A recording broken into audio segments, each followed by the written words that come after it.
Greetings, life forms. What? It says live. Ah, yes. How's it going, everybody? Welcome to this Friday, which is morning for me and afternoon for you, David. This is the illustrious David Groom. I am the other one, aka Alex Glue. How's it going? This is a very, very Friday-ish edition. I just got back from China. I'm completely exhausted and dehydrated and trying to rehydrate with the miracles of whatever this is. Oh yeah, And yeah, so this should be perhaps even more chaotic than typical. splendid. That's what I like to hear. Except for the other parts about not feeling well. Yeah, Every you time pushed it. I think about rehydrating, I think of the Three Body Problem audiobook, which is about some aliens that can. Well, I shouldn't. That was Oh. kind of a huge. It's been out for a number of years. Okay, it's been out since like ages ago. So anyway, uh, in the audiobook, they'd always go really dramatically rehydrate. Man, that's a lot of spoilers, kind of. But what anyway? Oh no! We got a couple cool people in the chat. Radomir, aka Deshipu, I think. Yeah. And Tariq. What's up, everybody? I am actually alive in the morning for once, which is nice. But what are we gonna do today? What are we going to do today? Single board computers of some kind, I believe. Maybe various Indeed. kinds, mostly one specific kind. Ah. I Yeah, that's a tried good. valiantly to find the USB to HDMI capture card that I usually use to turn this into a webcam and like Uh, stream the screen from a Pi, but I could not. Man, this is a really good fidget. Oh, that's me making wow. those noises. Sorry, it's on a slight delay for me. Anyway, so Pi 500 plus, and then you have. Yeah, I have. I kept it in the bag, mostly because it's I've been traveling with it. But I don't know if this will focus. It's I focusing. have the Imola DVT-1A, which is really exciting. Everyone's been talking about the Imola DVT-1A. There's so much Imola Wow. DVT-1A hype, except Oh, for I'm they're not really starstruck. talking about that because that was the old secret name before they actually announced the real name of what it really is, which is, let's make sure I got it the right way up, the Woo! Arduino Uno Q, I think which, you're backwards for us. But oh man, I'm everyone always correct backwards. me. Okay. Well, just imagine that the Q is dangling down from the other direction then, and, Q is not Also, the hardest thing to translate. yeah, anyone in the chat, please feel free to correct me on that because we never quite know. So yeah, we're gonna talk about here a little bit about your Arduino Q adventures, and then dive into the Raspberry Pi stuff. Typically with Dayglow. Hello, welcome to Dayglow. uh, this is a live build show where David and I actually spend some time digging into hardware that we've had sitting around that we've maybe helped announce or unbox or whatever, but never actually gotten to, and so today is the kind of day. Mhm. Um, and we've done a number of other ones, which you can find on both of our YouTube channels. If you go to dayglow.show, which I'm going to pull up on our screen here, you can find this wonderful little page that David created, which includes both of our YouTubes with the specific playlist links, David's newsletter, my newsletter, our Discord, LinkedIn for everybody, and then also these. Okay, so actually, I should have pulled this up. Every episode includes a live notes file, live collaboration file, which we started out doing this basically as a thing, just a fun friends thing, and ended up with this system where we'd create a file where we both dump in, for example, snippets of code that we were talking about, because I'd be like, show me what you're talking about, I don't know what you're saying, or like, what was that example that you had that suddenly worked, and stuff like that. So we make this open to everybody to check out, and you can see everything that we're talking about live during the broadcast and afterwards at this link, which is in the description on whatever platform you're watching us on And will now. eventually be on the website as well once I update the website. Yes, thank y'all. We got some love for the Three Body Problem. Yeah, it's one of those ones where I haven't seen the show and I may or may not ever see it, but it's a great series, except for like their treatment of women is not amazing. But like anyway. Mark was at the Arduino product Oh, launch in cool. Turin with me, by the way. So, hey, Mark, how's it going? That's the first time you Solid. met in real life. Ah, well. So, tell us about your Italian adventures. Yeah, it's pretty crazy. So, I've been working for some time on the boards guide, the Make Magazine boards guide, which I should have supplied you with a image of the cover for, so you could now switch to that tab, but I don't think I'm I searching it have. up. But if you do something clever while I stall, if you go to magazine.com and look at the newsletters down the right-hand side, I'm pretty sure Dale posted a. I've got No, this that's bad like boy. no, we're talking Yeah, volume a different thing. 95. That's volume 91. If you go to the homepage and look down the right-hand side, you'll see Dale's newsletter, Na, na, na, and na, na, na, na. kill the ad. It's kind of under the ad right Yeah, there. It says, I yeah, continually kill the ad. it's one of those two. Mm. Up one more. It's either that one or the one above it. They're both about Uno Q. I can't remember which one, but one of them has the cover of the magazine in it, and it Hey, does is this not say that Arduino Q? one. No, not this guy. Yeah, so it must be the other one. This fella. What's Q got to do with it? Exactly. There we There you go. go. So that is the Oh, it's the cover. 2020. You're on like car and fashion time with. Yeah, we switched a couple years ago because by the time the magazine comes out in November, it's Yeah, that makes sense. 2025 boards are kind of boring. Passe. But yeah, we got really lucky this year. Couldn't have been me. The one that you brought up earlier, kind of accident, had a bunch of RP2350 stuff on it, but no kind of flagships from Raspberry Pi or Arduino. So this year's very exciting because there's a very big new Raspberry Pi and a very monumentally important Arduino. And so I know we're going to focus on the Raspberry Pi today, but I wanted to just share a little bit about the Arduino. I love that they kept the LED thingamajig and they put a little Arduino logo on it. I think we might have photoshopped that in, but yeah, because it's blue. It's like the Arduino color. Usually, isn't a red? The R4 is red. The R5 is blue, actually. So that is the realistic thing. But if you notice, the Arduino is not plugged in, so obviously there's no. Oh, that's LED true. I don't know. Maybe you could solder something to the bottom.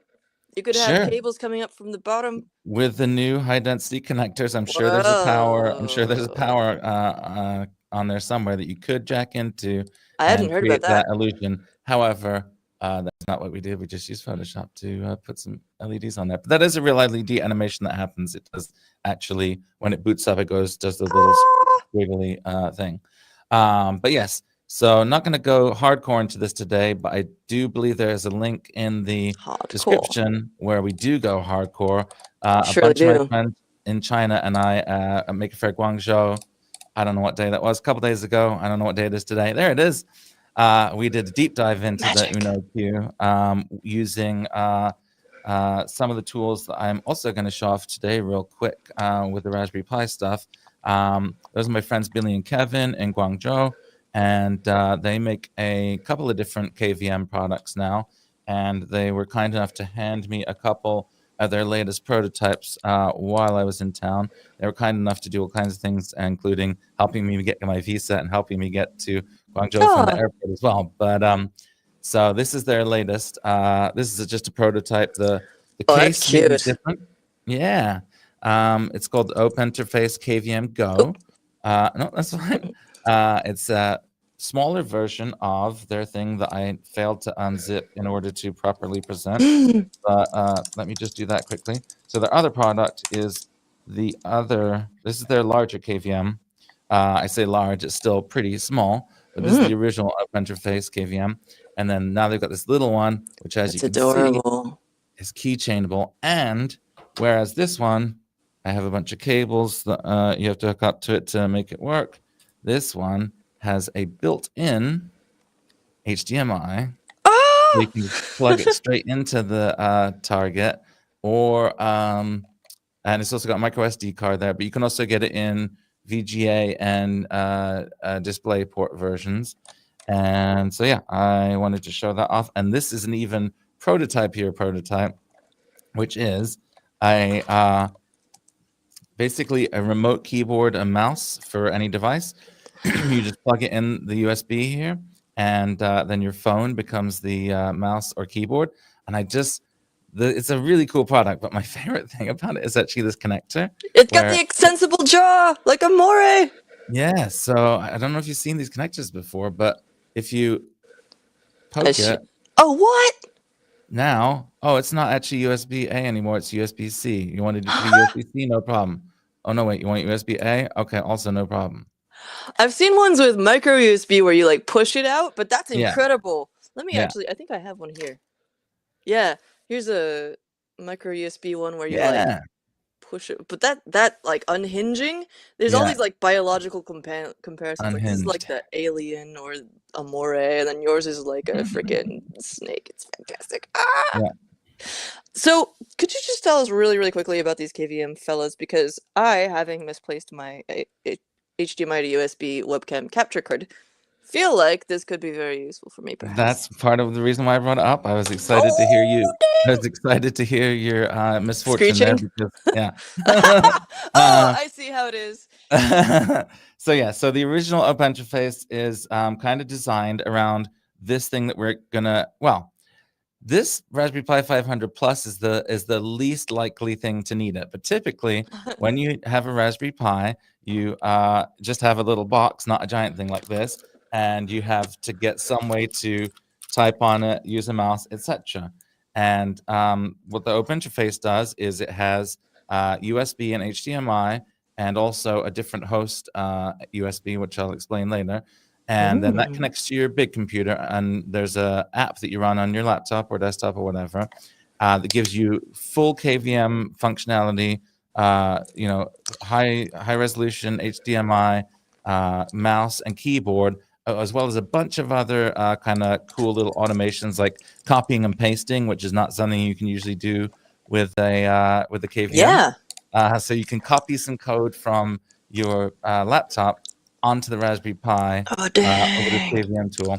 And so, yeah, so this is the original Open Interface KVM. They were on Crowd Supply, and you may remember, Alex, when we were at Teardown this year, we hung Mm-hmm. out with Billy a bunch. We went out to dinner with Billy. Sure did. That's what we're talking about, yeah. So that's the original project. And then so they came to this because they are makers, and actually they create a lot of art installations, their company. And they'd Mm-hmm. always be in this situation where you're in the field and your Raspberry Pi that's supposed to be lighting up all these LEDs or whatever stops working, and you're like, oh, what now? And they needed to be able to remote into it without dragging around a monitor and a keyboard and a mouse and all the extra gubbins that you end up plugging into a Raspberry Pi. So that's where the original one came from, and now they're just kind of refining it over time with this more svelte and portable keychain style version. And I believe that one is not started. They haven't started crowdfunding on Crowd Supply yet, but I believe you can sort of put in your email to be notified of when they start. I'm gonna do that. Yeah, there's when the Raspberry Pi Touch Display 2 came out, I was really excited because it has a similar Yeah. thing of where you could just like plug it into a Pi, but and it comes up with a keyboard on the screen, which is new for them. But sorry, I got some things stuck in my throat. But this being able to stream to another device without having to Yeah. cart around a whole other, plus you can plug it into other form factors of things. Like this is kind of delicate, the Touch Display 2. It's got this like glass bezel Yeah. situation. Yeah, rad. So if I you had watch the go ahead. I'd seen the thing, but I don't think I had fully like metabolized what the KVM switch was, and so Yeah. it's very And it nice. keeps on getting new features, because the hardware is kind of what the hardware is, but they can keep adding new stuff in the software. And like I said, they're makers like us. They're other KVM solutions are probably going to be mostly geared towards like I work in a data center and I need to be able to access the server. But these guys are more focused on the kind of Raspberry Pis and things like that we are. So they're continually coming up with cool maker-focused products and enhancements to their existing products that make our lives easier. Mm-hmm. Someone asked for the link to the crowd supply of the KVM dongle, so I'm going to put this in all the chats. Thank you.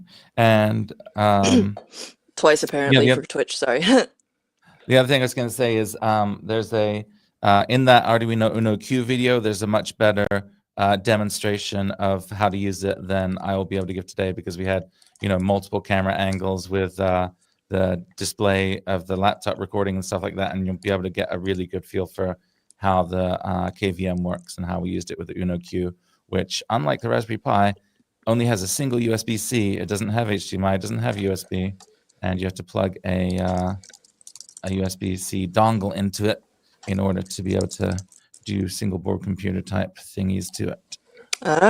One final thing. I was just pulling up the Dayglow Show hashtag. So, I'm talking about putting stuff in the comments, and you may see other people's comments. You may see some come up on the screen, such as somebody being interested in the KVM dongle. As you notice, there's a little Twitch icon. We're streaming simultaneously to my YouTube and LinkedIn and Twitch and David's YouTube and LinkedIn. And so you may see comments from all of those. You may not see each other's comments because you're watching in different places. But where you can sign up for or track for updates on the show, go to hashtag Dayglow Show on any of those platforms. Well, I don't know, actually. Definitely on Mastodon, you can follow it. On Blue Sky, you can follow it. And both of us are tagged in these posts. And then LinkedIn as well definitely has it. And David, you also post to places such as Discord and maybe other places? I post to places such as Discord, our own Discord server, and some of our friends' servers, and Mastodon, and LinkedIn, and none of the other sites, because they're all run by a bunch of bad guys that I don't know. Yeah. I usually, you know what? I forgot to put it on Instagram, but oh well. I'm still on a couple of the bad guy sites, but I try to keep it low. But anyway, cool. So, welcome to Dayglow. That was an awesome intro on stuff. Everybody go check out the Arduino thingies. Also, you wrote a blog post about your adventures. Gosh, you're so much better at promoting myself than I am. I absolutely live blogged from the event, and that feels like 6 months ago now, even though it was like 3 weeks ago, probably, or 2 weeks ago. Oh, that's real. So I'm really glad you brought that up. But yeah, this is my both press preview part at the top, and then live blogging of the event at the bottom. I guess we mentioned the Arduino hardware, but we didn't mention the other half of the announcement, which was, as soon as I saw the Q on the Arduino Uno Q, I had a strong theory of what the announcement was going to be. So it wasn't a huge surprise when they did announce that Qualcomm is acquiring Arduino, or joining forces, as they gently describe it there. But our Qualcomm will fully own. I thought Arduino was acquiring Qualcomm. Yeah. So yeah, you can read all about that there, and maybe some thoughts, some of my thoughts on the acquisition, and some of the some live insights that I don't know if all of this stuff that I shared here is actually kind of on their site yet. Some I don't feel like they've really gone into some of their commitments to Linux upstreaming and stuff like that. I haven't read that anywhere. So there's still some relevant information there, even though it's 2 or 3 weeks old. I can't believe that I didn't clock immediately that these LEDs were blue now. That's like half my personality. Cool. So, all right. So we're doing a bunch of Raspberry Pi 500 stuff today. What are you thinking about doing with it? Well, I want to...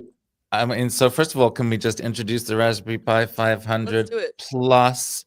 It's got a little tiny plus on it. Don't forget this plus. That's the most important thing. It's incredible. Like, the previous ones had a whole 100 update, but this one has so much more new stuff on it. It's weird. This should be the 1500 or something. Like, I always forget to mention the plus, and it's but so do you have this box? You have this kit? Different box, but I already have like a mouse and stuff. Okay, yeah. So the reason I was excited about this box is this is the desktop kit. And when I was very young and small, the way a computer came is it was just a box, and then you plugged it into your telly, and that was pretty much you were ready to go. And Raspberry Pi 1, 2, 3, 4, 5, CM 3, 4, 5, every other Raspberry Pi before, you have to buy a Mm-hmm. SD card, HDMI cable, honestly, a keyboard, a mouse, if you want to access it in that way, and a display. And so they've made computers for since 2012 or whatever. But this is the first time they've really made a computer in the sense that you can plug this in to a monitor and a mouse and electricity and internet if you want that, and just actually start using it, because it's got a hard drive in there with the OS pre-install, which you never get usually. You usually have to download a 2 gig or however many thing and flash it to SD card. And these are all very simple to us at this point, probably. Like that process, you do it all the time. A new Raspberry Pi comes out, a new Raspberry Pi, slightly more memory comes out, and you just, I'll flash a new thing, I'll burn it to the SD card, whatever, bung it in there, it's all good. But like, if you've never done any of this stuff, then that's a lot that you have to learn in terms of knowing how to flash an SD card. And they've made it easy, and everything's pretty streamlined for people that haven't done this before. But this is the first one where you can just turn it on. Well, this series, and it works. Yeah. So starting with a Pi 400 a couple of years ago, and then the 500, like this whole series has been going very much inspired by things like the ZX Spectrum and types of things. Evan loves to talk about the way that the name is inspired by all these computers that would come out with like PDP whatever number thingamajigs. More specifically, a name and then a bunch of numbers. And yeah, I think it's the not Amiga, but the Atari. I think the Atari with a 400 and the 800 XL or something like that. I think that specifically might be the exact numbers, but yeah, that kind of thing. Yeah, and so they're all in one. And then the really cool stuff about this particular version, like, so you mentioned it's bigger conceptually, but it's also like rather heavier, and that's partly because of this situation. Do the thing. Come on, computer, do the It never gets old. The fact that it has this completely programmable RGB backlit keyboard powered by an onboard RP2040, I think. And then you're doing the clicky way. There are these really nice low-profile Gateron KS33 blue switches, which are loud and clicky, according to the diagram on the Gateron website. It was a mistake to eat some oatmeal off screen. There's like a little husk caught in my throat. That's okay. Right in the glottis. All right. Chipperdoodles is saying in the comments they should use hard-to-type symbols like the plus-minus version. Raspberry Pi Interrobang version. I like that. Yeah. Raspberry Pi 500? Hey, Chippy, what's up? ZX, Atari, Commodore, MSX kind of home computers. Yeah. More little background info on Raspberry Pi lore is that are they still based in Cambridge? I know they got people in Leeds now. Yeah, so sort of the home of Pink Floyd as well, and so their some of their chips are named after like David Gilmour and Roger Waters and stuff like that, which is pretty sick. I've never heard that. That's oh yeah crazy. Oh man, back in the day, I gotta pull this up then. At some point I made a couple of shorts of interviews with Eben from Maker Faire Bay Area a couple years ago, where he like focusing on a couple of different things, including the Floyd stuff. Is it not on YouTube? I'll find it and shove it at you, everyone. Cool. So we got the cool clicky keyboard switches, which the whole thing comes with a key puller, so that you can swap out the keycaps, which is what I have done with this. Because one of my ambitions at some point is to make some custom keycaps, and I was seeing like, what do I need to model in order to make a base for that? I was thinking I could sculpt some for Halloween if I ever get around to that, which is not likely, but we shall see. And then besides that, we got the RGB backlit keyboard. Oh yes, yeah. So it also comes with a spudger.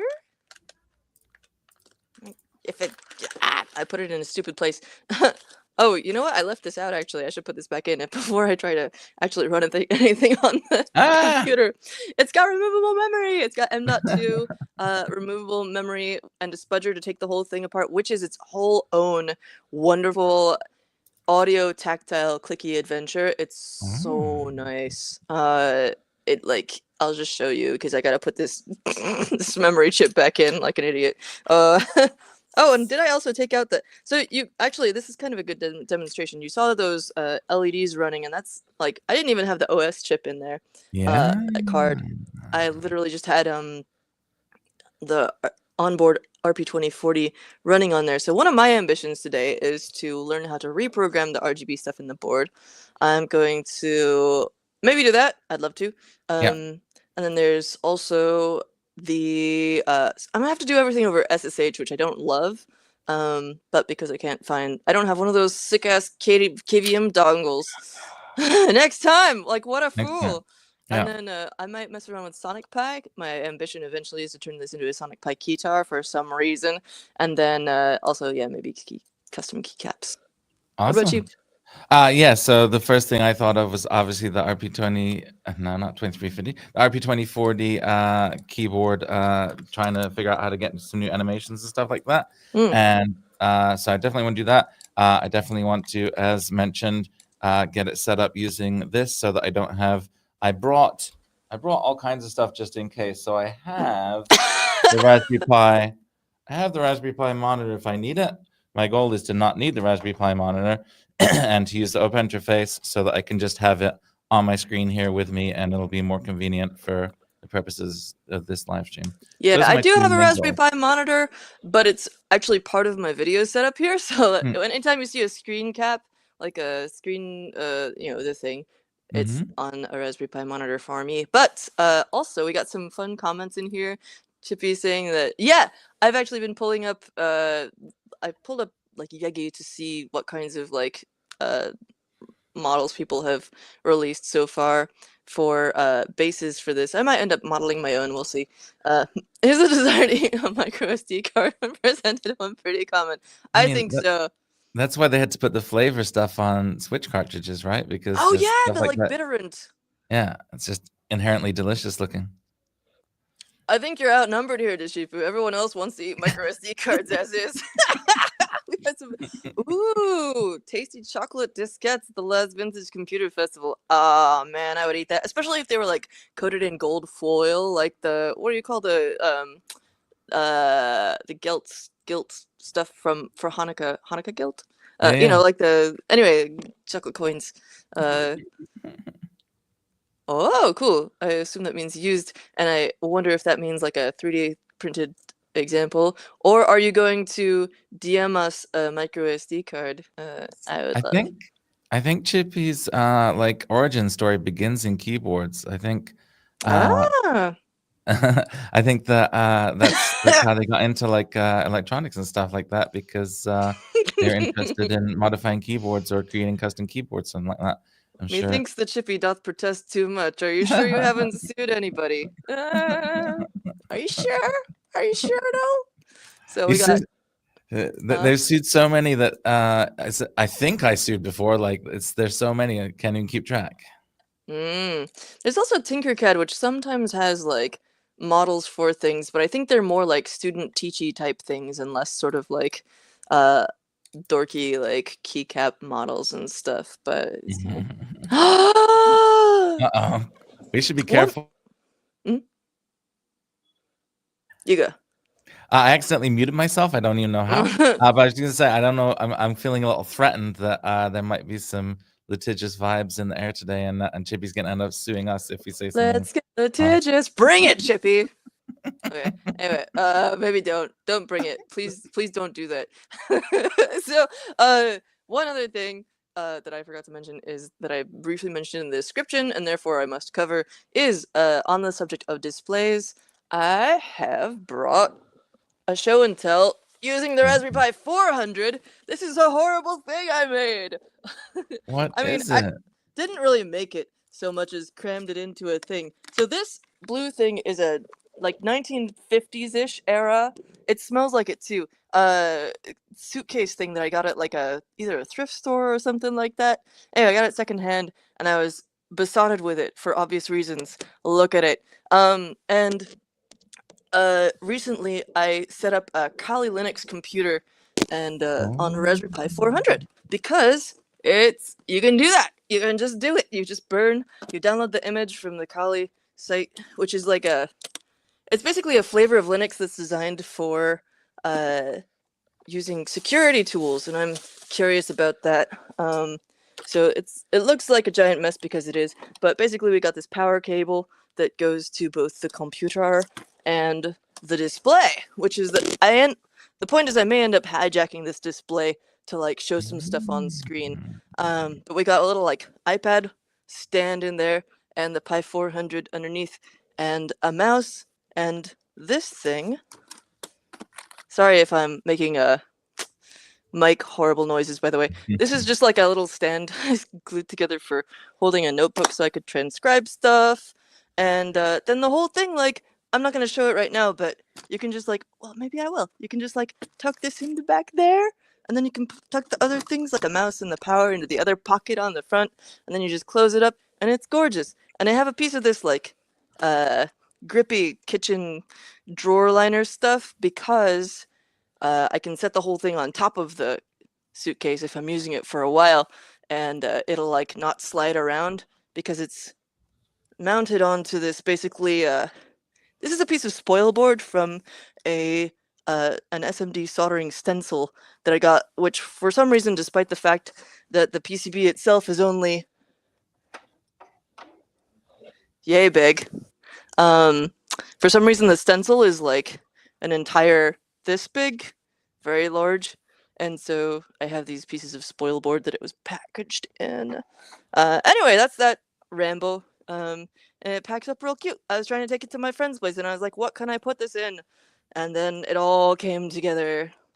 The dream of a lifetime, which is actually what I've been thinking about when I first got that suitcase. But like, I think it's heavy. I think in order for it to be functional, what I need is to make an actual like foam mount inside the suitcase maybe so that it like doesn't look stupid. But I kind of like it as is. Like it could really have some like low-key TVA vibes, you know? And it does lock. It comes with a key and you can lock the little latches and they got such a satisfying like chunk when you like open or close them. Love it.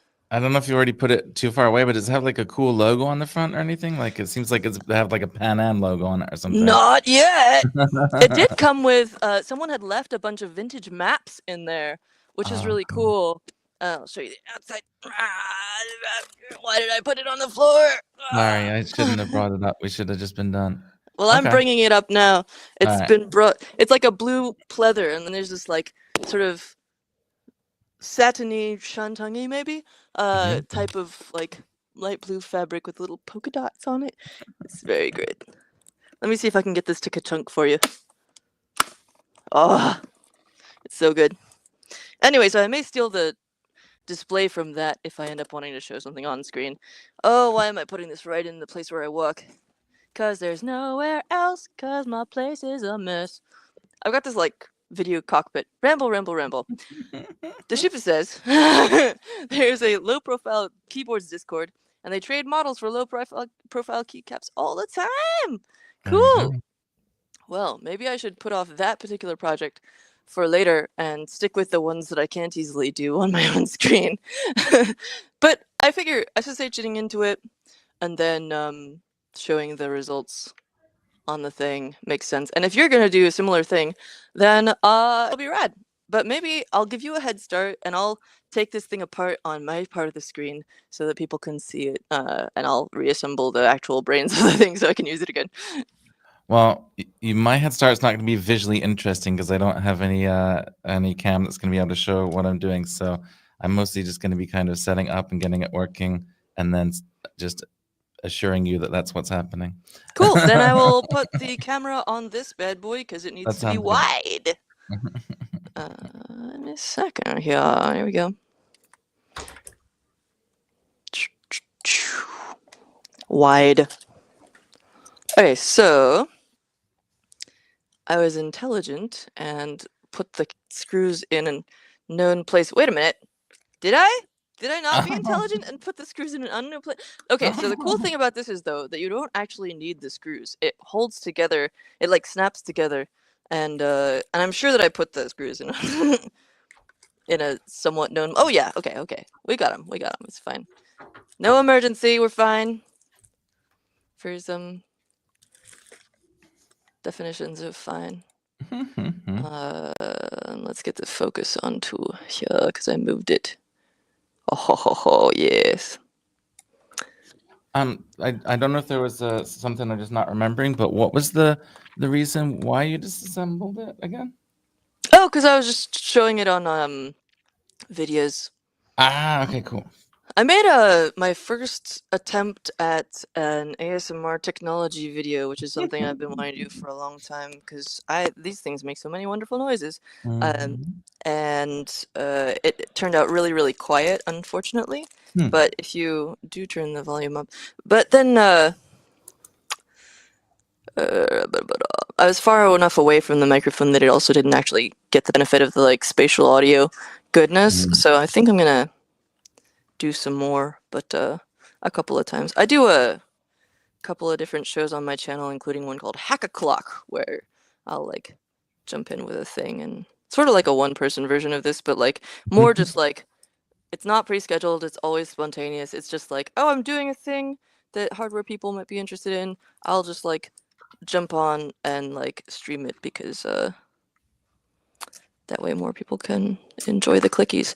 Same thing kind of as the way that my blog got started initially. Like back in 2009, I was like trying to do a project a week, and I decided that since I was taking all these photos and notes from my own memory, then I would just put it on the internet. And that's great, because I definitely would have lost all those notes and photos by now. But I have them still, and the Internet Archive does too. Mistake called Breadboard Dreams. But now Hack-a-Clock is basically just that, but live video. And how would people find that? Just go to my YouTube. Or actually Twitch or LinkedIn, same as this. I stream to all three. You can also follow #Hack-a-Clock, all one word. And you will find past and future episodes. Oh yeah, so we've got like a... Well, you'll find past episodes. But if you're in the future, you will be able to see episodes that are in the future from now. Okay, so here we go. This fella goes in here. And then they've got a nice little knurled thumb screw that I think the only thing they have that goes in here right now is this big, but I think there might be other companies that have made... Oh, you know what? There's also the M.2. Yeah, well, there's the M.2 Hat Plus, which can hold the AI expansion thingy, but can also hold other stuff. Oh, wait, I gotta put this in the notch. So there's like... This knurled thingy has 2 levels, and I have to notch it in so that it holds the correct distance off of the board, which I was about to screw up. There we go. So it's kind of like a standoff and an attachment device in one, which is cool. There we go. So there you have it. And then we just fold that bad boy back up. Do some little snippety snaps. I'm going to give you some audio here. Do the thing. Ah! Oh, you know what? I think I have it offset a little bit. My bad.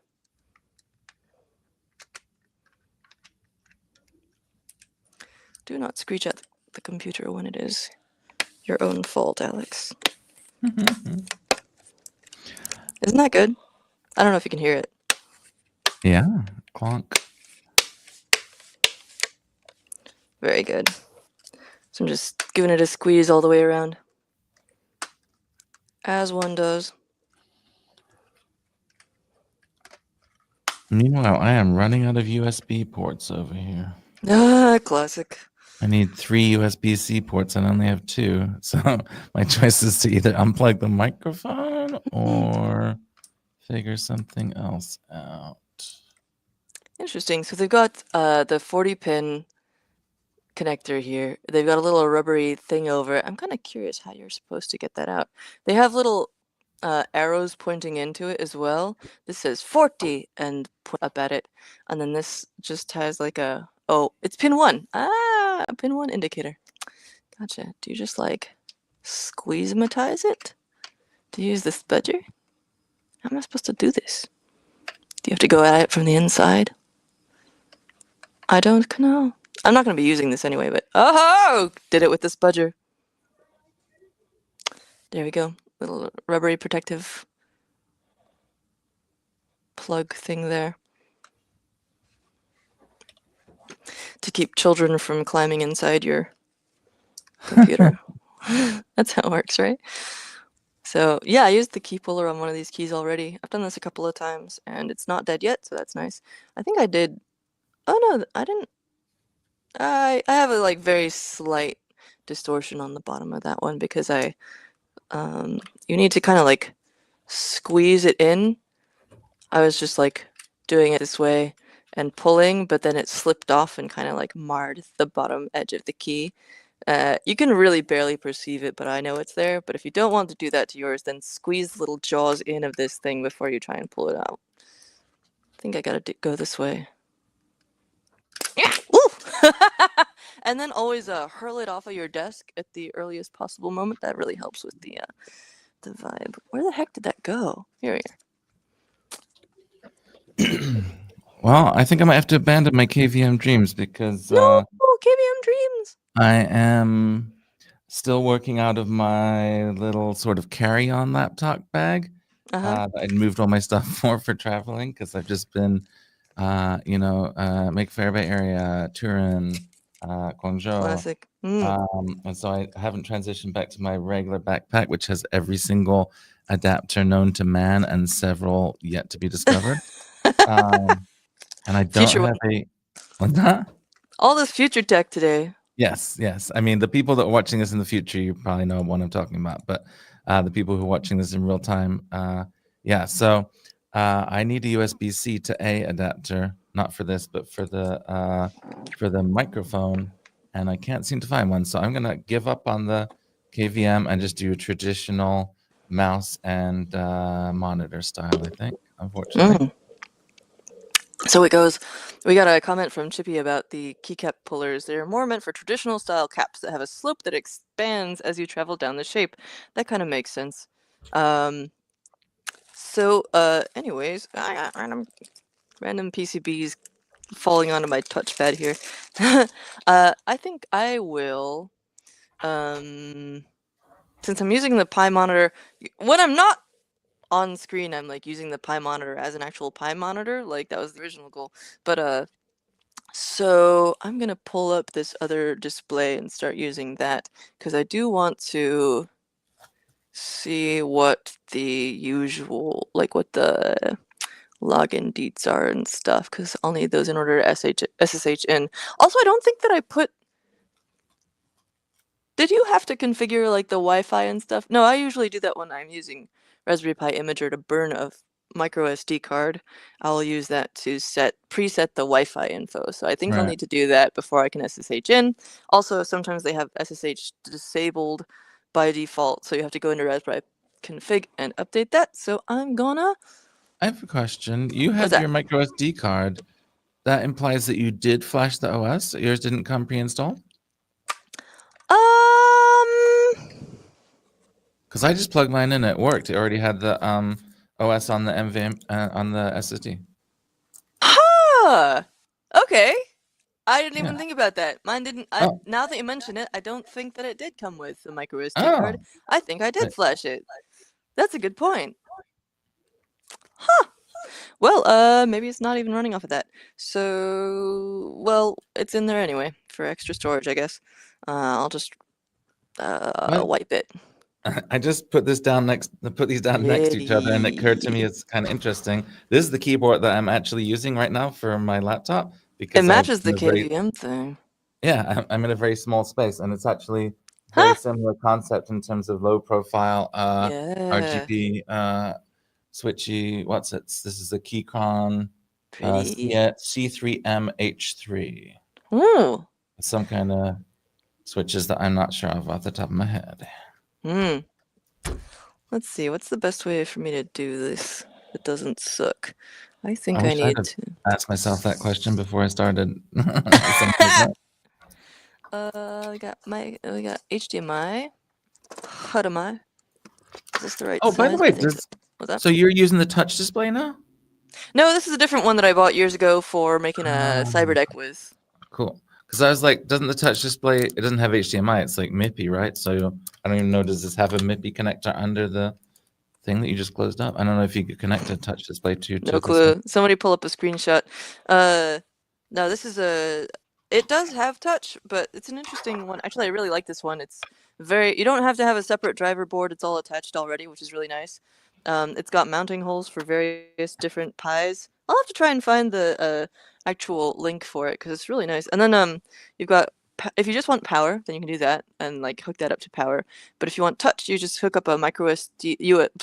Micro USB to the thingamajig. I think I'll use this same overlay spoil board thing for this because it's got a stand for the. This is the spoil board with the stand on it. I'm just gonna stick that underneath my 500 plus, and then I'll have my little stand, and it'll be all nice. And I'm gonna block my view of the screen, which is not great, but we'll see. I meant to say earlier, by the way, I think the reason that the frames are that standard size is that I went to a factory in China where they were, making PCBs, and a huge scale and assembling them and everything. And there was just a machine that just kind of like has a conveyor belt of those going across it and then applying the solder mask and then switching to the next one. So I think it's kind of a standard size for assembly automation. machines. Yeah. God, stupid hair. Get out of my face. Cool. This is so irritating. I thought of everything because I brought an extra power adapter to plug the two Raspberry Pi power supplies that I need, and one for the device and one for the. Oh, these are slightly different. Is this one slightly wider than the other? I think. I do have like two different shaped Raspberry Pi power thingies. One of them running the Raspberry Pi monitor, and the other one with power available for the Pi. I don't know what the deal is with that, but I assumed that one was just like an improved version because it's a bit smaller than the other. Ah, so smaller is plug better. this in. Oh, I'm gonna unplug it again, and then I'm gonna. Yeah. Absolutely. I don't know. Gonna plug in the mouse, and I'm gonna plug in. I'm just gonna show my desktop again. And which mouse are you using? Oh, the Raspberry Pi mouse, but of course. The official Raspberry Pi mouse. None but. Oh wait, what? Yours is red. Mine's gray. Yeah.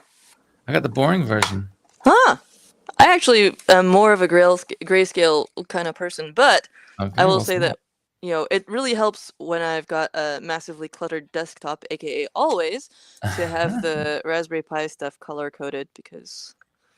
But I do have this Raspberry Pi colored micro USB cable. You're getting the virus too, like the micro SD versus micro USB. But I don't know what it plugs into. Just as I planned. I got a million of these little Velcro ties on all of the cables and stuff. Nice. All right. You're getting a bunch of free views of my ceiling. You say how much do you usually charge for that? You can get on the ground floor and you get basement rates.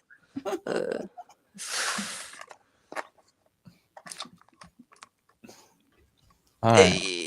Two power supplies. One goes into the monitor. Oh, I shouldn't have put the display on the stand before I plugged everything in because it's nightmarish. Cthulhu. It says Raspberry Pi. That's a good sign. Oh yeah. Okay. Sure would be great to have a little bit more space to lay all this stuff out. But tell me about it. As you say, so it goes. I do say that. Oh, thanks, Kurt Vonnegut.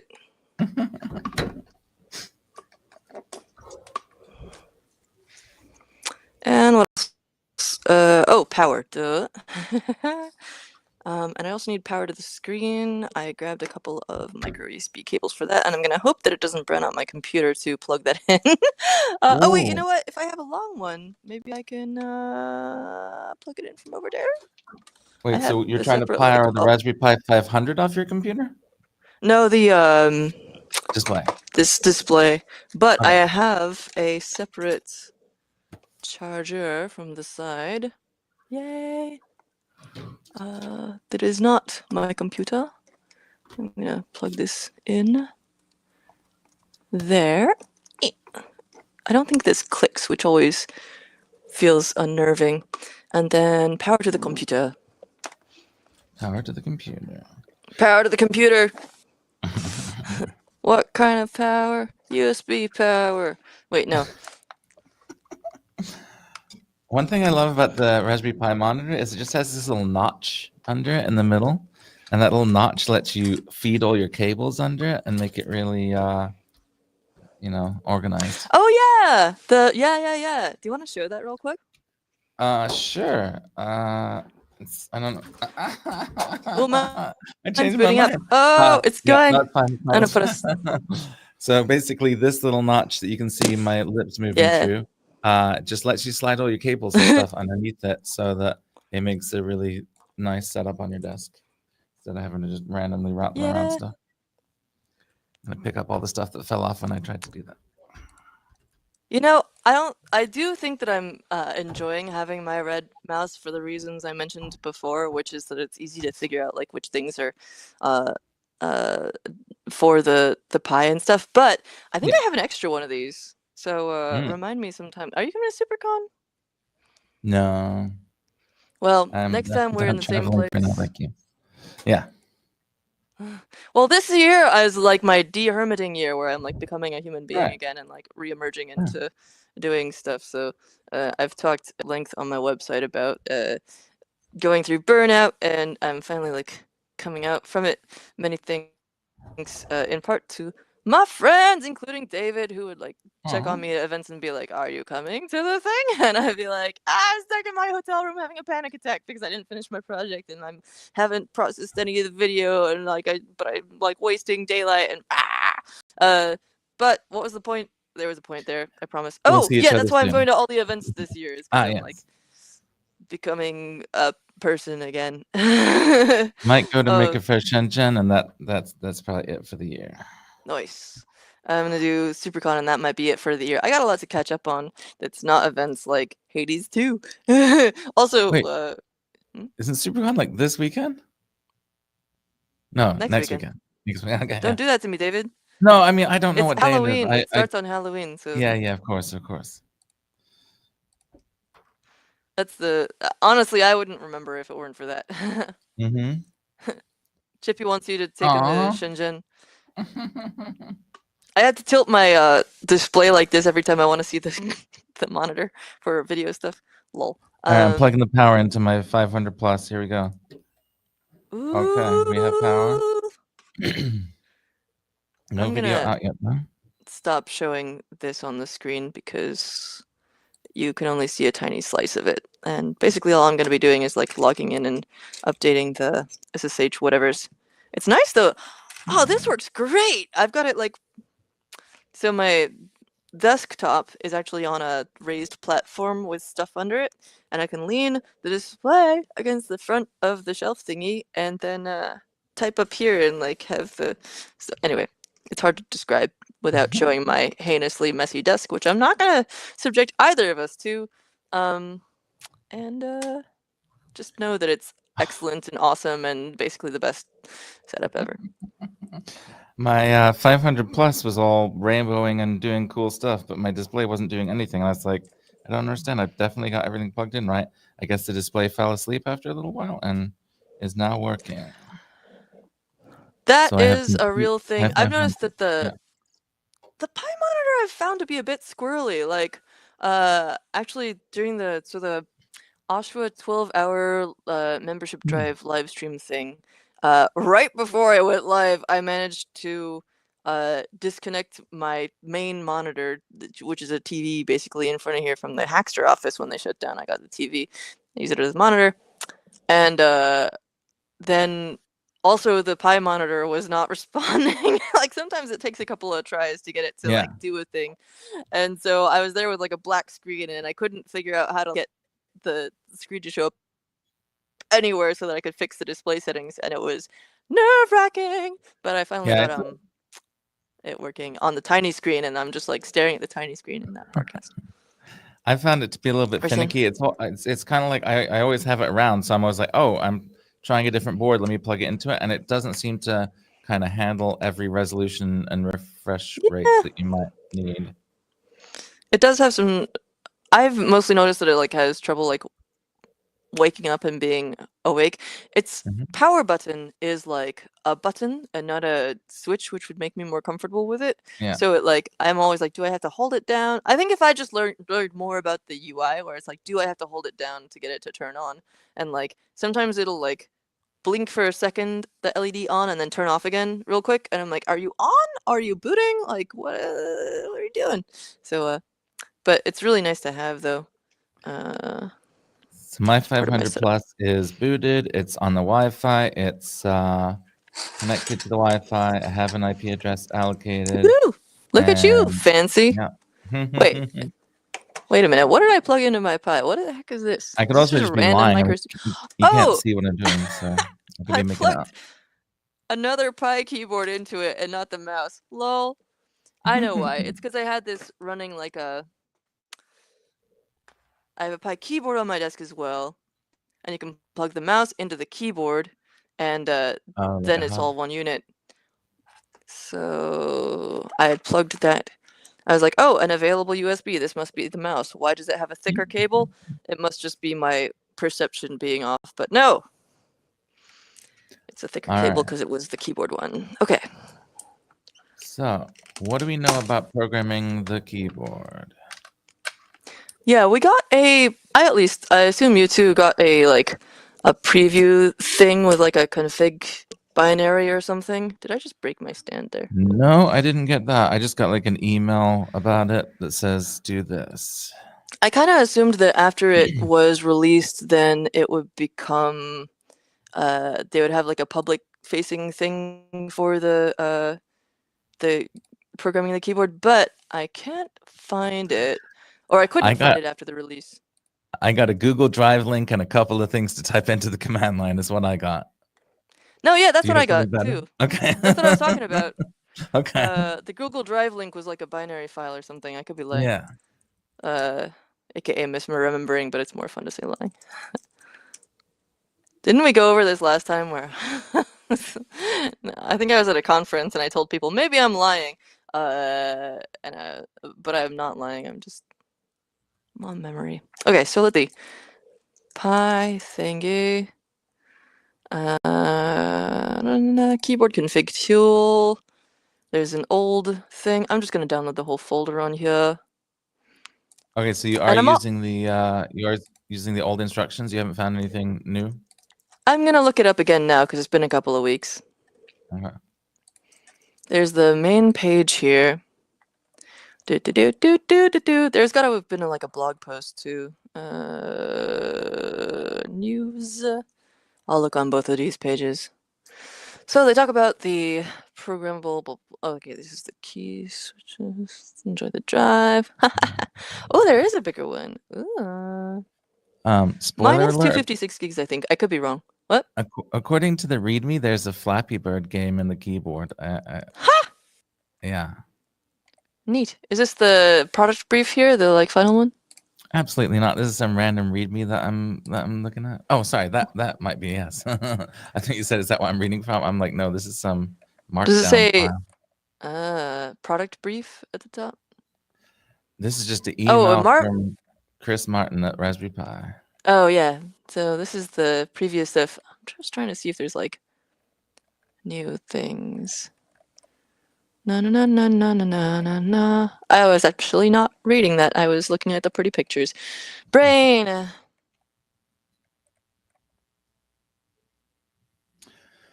There's I stuff sure for wish the I had my SSD. Oh, check that out. This might be related to your Markdown file. Okay, yeah. There's this documentation page. I'm going to drop this in our collab doc. Nice. It's right. I think this maybe link might be going to the specific. Yeah, this is the SSD replacement thing. So I'm just going to put the bare URL there. Okay. So keyboard computer kits. Those are the ones that come with the mouse, etc. Mechanical keys. Change your keycaps. Custom gray stem. Wow, on those switches. Interesting.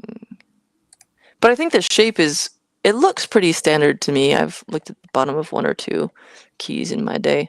Oh, here we go. Customize your backlighting. This is not the one.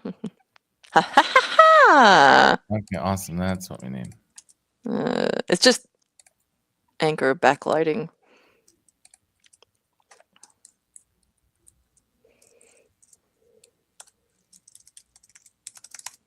Oop.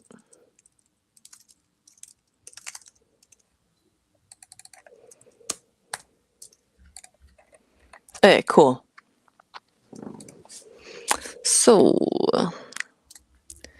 most backlighting is turned off by default. It's only when it's like, oh yeah, the activity LED behind the power button when it's on. Red when it's got power but is turned off. Green when it's turned on, and blinks with SD card activity. Gotcha. Rainbow lighting animation that travels. I'm gonna eject my SD card manually right now, just because I want to see if it.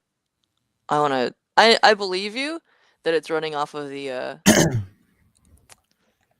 Yeah, I mean, it might not be. You might have booted it off the SD card. I don't know what the kind of boot order is. We shall find out. That's a good question, actually. If I put like a Kali thing in there, I don't actually know if Kali is compatible with this specific one, but it could be. That could be an interesting thing to try as well. The computer did not turn off. It is showing these shutdown options, but that's just because I think I clicked something by accident. So that's nice. I do not wish to do any of those things. I just want to. There we go. Okay. So back to. The nice thing is that I have this massive mouse that is very different from the Raspberry Pi mouse. Oh, I can't actually pull it up here, but it's Massive mouse. It's a very large trackball mouse. Oh, let me see if I can get this up here. It's gorgeous. There we go. Oh. I think it's called like the Mega or Big or something. It's so good. Who makes but anyway, that? Huh? Who makes it's that? It's the huge. It's the Elecom huge. Oh. But what I like about that is that it. Okay, I'll show you this for a second because it's really good. It feels very different to the other mouse, which means that it's a lot harder to accidentally mouse on the wrong device, which is something that I've found can be a bit of a struggle. I have an envelope somewhere in here that I usually put over the keyboard that I'm not using. It's a lot easier when one is up here on the desk and the other one is there, but like when you're working with multiple computers, it's a bit of a pain in the butt. So it's the huge, it's got like, it's really comfortable. You just like use this to mouse around, and it's got a way to just like pop out this trackball to clean it and stuff, and you can clean the little contacts in there, which is good to do occasionally.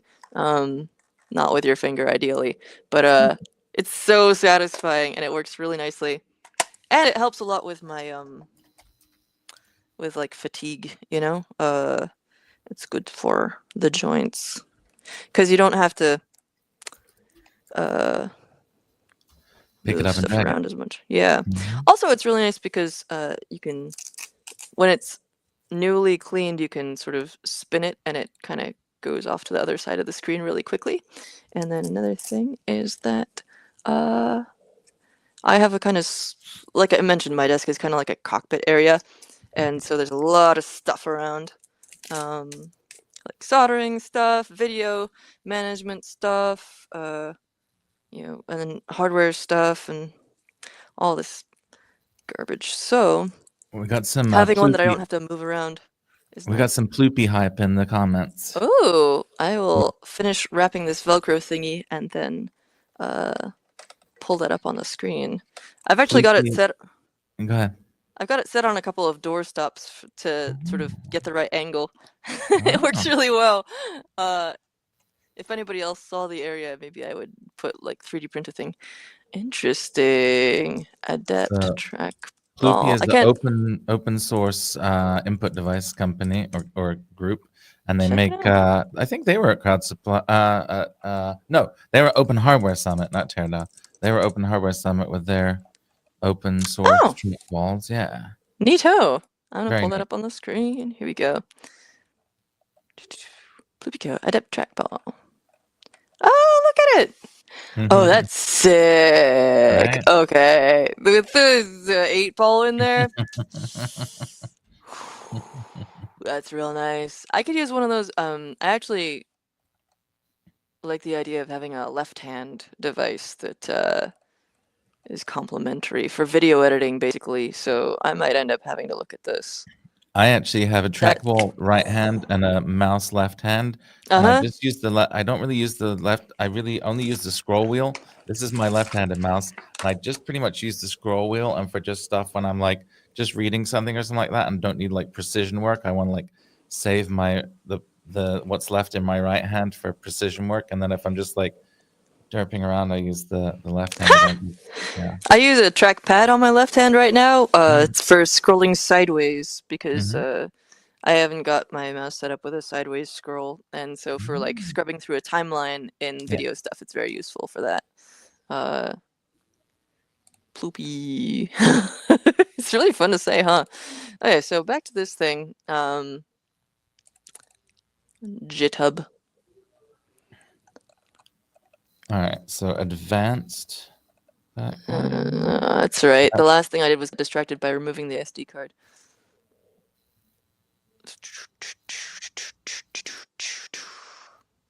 Change preset Okay, so it looks startup like animation. Ooh. the RPi keyboard config software that we had to download manually. It looks like it's probably in the software now. Nice. Let's find out. I haven't updated mine, so I don't know if mine has it, but we'll find out.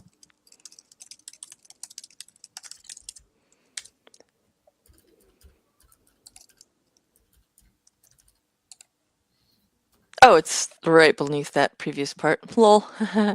That's fine. Okay. I do not have RPi keyboard config, so I'm wondering, should I sit here and update my my software, or should I just download it from the Google Drive and put it on here? That's a good question. How does one update the software on the Pi if the OS is on the SSD? It has the built-in update usually. Like Oh, usually of it'll course, pop yeah. up and say like, "Hey, I got some updates for you." Mine hasn't done that. I'm gonna try and do that. Says. Yeah. Raspberry Pi configuration. That's You could probably just also the config probably stuff. do like an apt update Whoa. from the command line. I hit the Raspberry Pi configuration thing in the menu, and now it has just gone to a white screen with a trash or recycle bin on it. I'm kind of not sure what's going on there. It says wastebasket. Why are we suddenly on just a wastebasket? I'm very confused, Raspberry Pi. The regular Raspberry Pi configuration? Yeah. Well, I hit check it from the menu. I didn't go to like the terminal Yeah. and say raspi-config. I just No, I've done the same just to try it out to see if I get the same issue, and mine just opens the regular little widget with the normal stuff on it. I'm gonna hard reboot it because I'm not getting any UI elements except for that wastebasket. So that's weird. Power cycle. Oh, and I get that animation again. It's always. I'm gonna be tempted to restart this thing all the time just for the animation. I'll wait until we get our own custom animations on there that we do whenever we want. Gonna be rebooting constantly. Oh! design. So now there's a let me see if I can fix my cable situation here real quick so I can hold this up easily. Now I'm getting a different startup screen that is a config screen. Welcome to the Raspberry Pi desktop, it says. Before you start using it, there are a few things to set up. Press next to get started. To auto pair a Bluetooth mouse and keyboard, please restart now by disconnecting and reconnecting the power cable. I think ours, mine at least, came with a UK keyboard setup, and I think that has to do with yeah, it has to do with the like actual keycaps as well as everything else. I'm going to show So you. yours has a pound sign on it? Yes, it does. Huh, mine has $1. Okay. Mine has $1 and a pound. Mine doesn't have a pound. I Pound got sign would be where the both. 2 is, right? Or the 3. Okay, yeah. I got what Americans call a pound sign there, a hash. Hashtag an octothorpe. Yeah. Interesting. My 2 has a quotation mark thingy, which is how I knew. Usually that's the trademark symbol, Yeah, I instead think. of an @ sign. Oh, you're right. Trademark is option T or whatever. I don't know. So, let's see.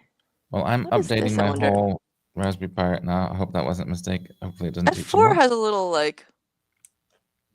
That's probably the animations, right? Keyboard animations. I'm kind of curious. I'm mashing it, but it's not doing anything. Maybe hold down the Raspberry Pi button or something as well. Or Oh yeah. there must be Function. something.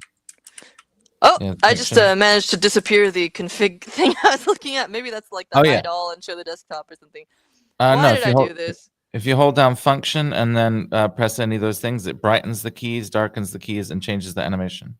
Yeah, that makes sense. I don't actually have. Oh, here's the function key. I was pressing the ones on the left side here. I'll show this full screen real quick. Here we go. So what I was doing was pressing these ones on the bottom left because I was like, oh, usually there's a function key down there on a Mac keyboard, and in this case, no, there's a function key down here. So what happens if I hit that? Oh, wow! What? Oh, yeah. Oh, okay, Rainbow. cool. Good Swirling beach call. ball. Wait, go back to that one. Oh. Whoa. Yeah, it's heat map. So whichever ones you're touching. That's real Yeah. nice. Except the caps lock is white Oh, you when kind it's of on. want to know what your caps lock. Yeah, that makes sense. This one is nothing unless I'm missing something. I think this is the regular one. Infrared, ultraviolet. So this is back to, yeah. We missed one though, and you called me out on it, so I gotta go back and see. Is this? Oh. Yeah, so that's the heat map. So the more you press it, the it goes from blue to green to yellow to red. The more you press the keys. AKA the I want shoulder surfers to grab my password button or version. Every time we touch, I light the keyboard, and every time I touch, I swear it's so bright. Yeah! Oh, Ploopy also has headsets and other stuff. Maybe have a look off stream. Ah, cool. Or the can't you see my keys type first? Na na na na. You're stealing my password. Okay, anyway, wow, that's pretty sick. Oh, that's honestly really cool. Oh man. Okay, Alex, focus. Impossible level challenge. Sorry, did anyone think they were gonna learn anything from this? This is a. We love you too, Chippy. Man. Oh, I like Let's that see. Oh, let's get you back on screen or something else that's not just a static view of my keyboard. I mean, all I'm doing right now is waiting for my Raspberry Pi to update, so it's not that Here we go. interesting. Oh, these are the. It even says what the presets are. Oh, I'm glad we saw that after because it was much more fun the way we did it. I know, right? We might not have gotten the song otherwise. So, I've mentioned this before, but when I'm running the stream, basically, like, I'm thinking about 8 things at once, and it's often hard for me to actually, like, process or retain information, so if I seem really stupid on stream, that is accurate, but also it's a little accentuated by so let's see. You can customize the so this talks about the cycly thing we just did. Oh wait, it says plus F3 through just 16 backlight colors. Okay, let's see. Not getting that, but okay, interesting. Oh, duh, I'm hitting F3. Plus 3? No, it is supposed to be F3. I think they mean F4, maybe? But it says through 16 colors. So that's odd. That doesn't seem to be working for me, but maybe it's because of this update thing we were talking about. So I'm going to continue setting up my dang keyboard here so that I can actually catch up with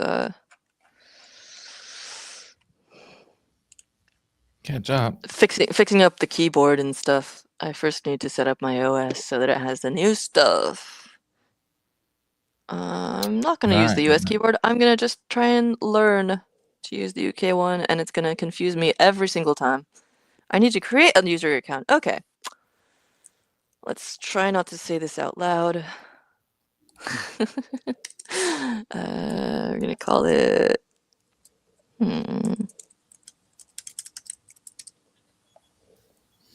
Well, I am 20, 30, 34% progress of updating. My download is complete, and now I'm updating. I really hope I'm going to do a thing I never do and tell you my username and password because I think it's cute. I was like immediately thinking that this looked like a unicorn, and usually I'm not a huge like unicorn rainbows kind of person, but I mean, look at it. So I'm choosing the username and password Pilot Sparkle because it's very much. Oh wait, no, come back. I want to do the heat map thing so you can see my stupid password. Oh no, I'm not trying to set my username to. It's really entertaining. Okay, Pilot, and then we'll do Sparkle. Okay, my Raspberry Pi is updated. I don't know if I need to restart it, probably. Oh man, this is really cool. Sorry. Not sorry. I'm going to restart my Raspberry Pi. Selecting the Wi-Fi. My neighbors have some good passwords. Or not passwords, UUIDs for their Wi-Fi. What the heck is mine? This is the memory storage and retrieval part that's...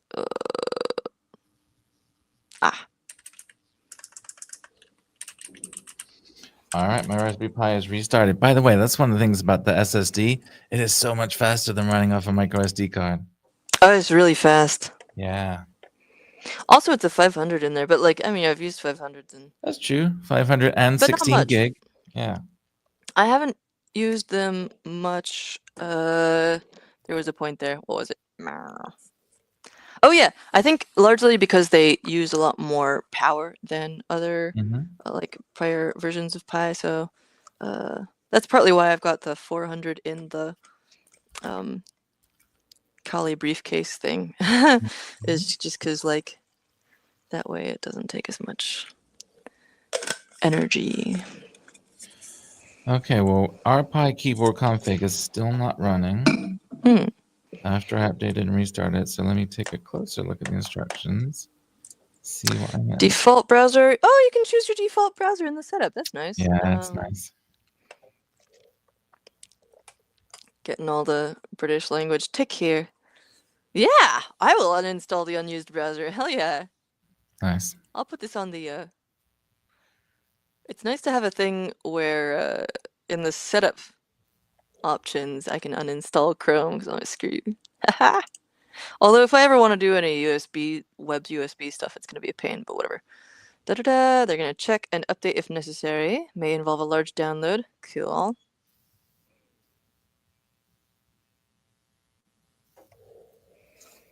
So So this is me just like running through the basic setup stuff for the first time, because as much as I've plugged it in to show people the animations, in the spirit of this show, I haven't actually managed to spend much time with it before and actually set it up. F-Chrome, yee. Yeah. Downloading languages. Oh yeah, I know Mandarin.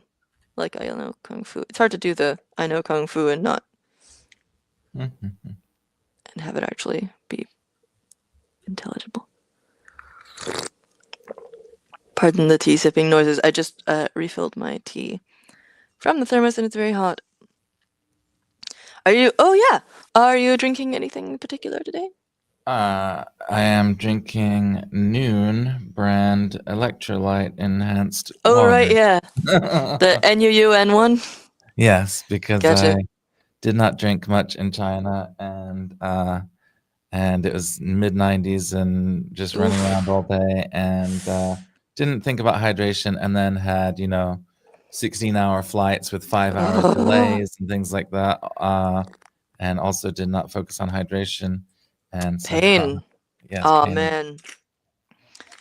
I did that the other day, and not the China thing, but just the dehydration part alone, and Yeah. also my chronic sleep debt, and I like had to sort of completely blob out the next day involuntarily. Oh yay! I'm glad you got the reference. Okay, maybe I'll peruse the rest of this while that's going, because that way I have fewer things going on. Let's have a look. So we want to know how to make custom animations on this bad boy. It says 16 backlight colors. Are there? Because I saw blue and red, was it? No, the blue one was the heat map. Pardon me. Solid reactive simple. Oh! Gotcha. Can I do the keyboard stuff while it's running through the updates? I don't think I'm going to mess with that. I'm going to just let it do its thing. So I guess when you have it on the single color, reactive color thing, then you can use F3 to cycle through the colors. Gotcha. Okay, so my Raspberry Pi is updated. Now I'm going to install RPi keyboard FW update. Ooh. Do you want to drop that some kind of link or info into the thing? I would love to, except for I'm typing this on my Raspberry Pi, and if I was Oh, using yeah. the KVM, I'd be able to easily copy and paste back and forth. But without the KVM, I can't. But I'll work on getting there in a little bit here. Okay, so that is install, and so I just installed the updater, and now I have to perform the update. So I'm going to say sudo rpi keyboard fw update.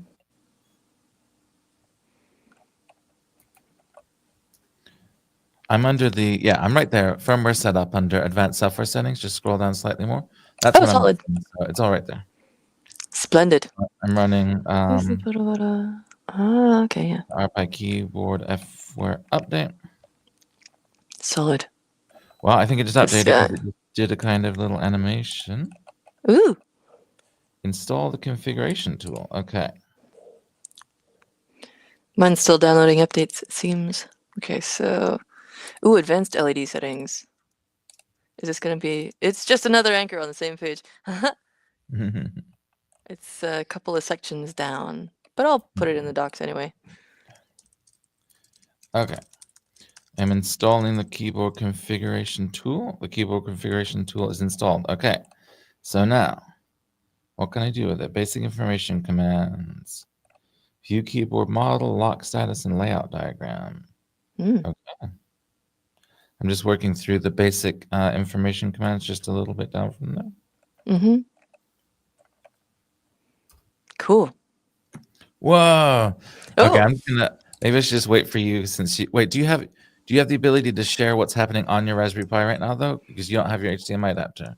Mine is still downloading updates, so yeah, no, I also do not have the adapter thingy. But I can put it on the desktop and show stuff, but do you want to hold it up and show or something? Hold up the monitor, or is it a thing on the keyboard or a thing on the monitor? Let me just see what kind of length I can handle on. I should be okay to do the That monitor. sounds like a I didn't. sorry. Got a lot of cables happening here. Okay, so the thing I was just excited about is when you Oh, look at output that! that thing, it outputs the actual keyboard That's so cool. to the CLI. That was worth holding up the monitor for, That's right? totally worth holding up the monitor for. That's awesome. Love that. Also, David, what is this t-shirt you have on? Oh, well, I thank you for asking. This is a T-shirt from Jumperless, the makers of Jumperless, breadboard prototyping tool. Who I'm sure I think we're going to do a show. It's on the list of shows that we need to do. Are you talking about the next generation jumperless breadboard? I'm talking about the version 5 Jumperless breadboard available now on Crowd Supply What? for the low price of $369. Wow. That's Mm-hmm. incredible. Oh, it's time to get excited. Man, I'm already ahead of the game. Yeah, but look I'm at the so... date on that. It's way past time to get excited, right? Okay, well, I think I've been excited since like 2002, so... Yeah, exactly. Or before. Yeah, so this thing comes with a cool little probe thingy that I think is just rad and overlaps with my desire to make a PCB pen refill holder that's compatible with various things like the Fisher Space Pen, and it's a really good aesthetic. Oh man, someday we gotta talk about pens, but that's a whole other show. As is Jumperless, but real quick, it is it's a prototyping tool gone mad. Started out with the idea of what if breadboards, but without having to deal with jumper wires. And now the kind of stuff it can do, it just is gone crazy. It can do, you can plug all manner of things into it and do all manner of crazy things. That my brain's a little stuck right now, so I can't come up with some great examples of things you can do with that. But I assure you that they're on the Crowd Supply page. What are we looking at? I was just trying to refine that make article so I could put it in our mentions section on the document, but now I've lost it. So wait, it was in here. Ah, yes. There's not an anchor here, is there? That'd be nice. Nope. Boards guide 2026 preview. Okay. Then we got this mini KVM, and then the future one is gonna be. Is that gonna be on Crowd Supply as well? Yep, definitely. There might even be a link to it from the previous campaign. Cool. Tools, let's just say, and then ZX Spectrum, and then we had the ye olde numbered computer in ones. That's descriptive, right? Look at this adorable. Wait, is this this looks like a toy version, or is this what it actually looked like? That's a mini version. Was this a real thing back in the day? No, that's a mini version from today with the HDMI. This is a new thing. Okay. Yeah. You know how you I get see that. you can get like a tiny Nintendo and tiny all those other things, so you can get tiny retro consoles as well now too. What? Yeah. Look at it. There's some really. No. Yeah. I can't know about stuff like this. You can't show me stuff like this. Oh, that's a problem. There's a mini Commodore 64 and a mini. Most of them have mini ones, but the coolest ones are like the Japanese ones that we never had. There's a bunch of cool mini. Oh yeah. Just show me like a thing with the original one. Stop. Just, here we go. A unique design with a terrible keyboard. There was that pyramid-shaped one. There was also some good That's the Commodore PET. Is the pyramid-shaped one? You have entered my realm. Oh yeah, I've said activated your trap card or whatever. Oh, this thing is so good. Oh no, there was a different pyramid one though. Pyramid computer. Then I rescind my not pyramid technology. Not that. No, it's not. But what is this? This is somebody else's like modern build. There was a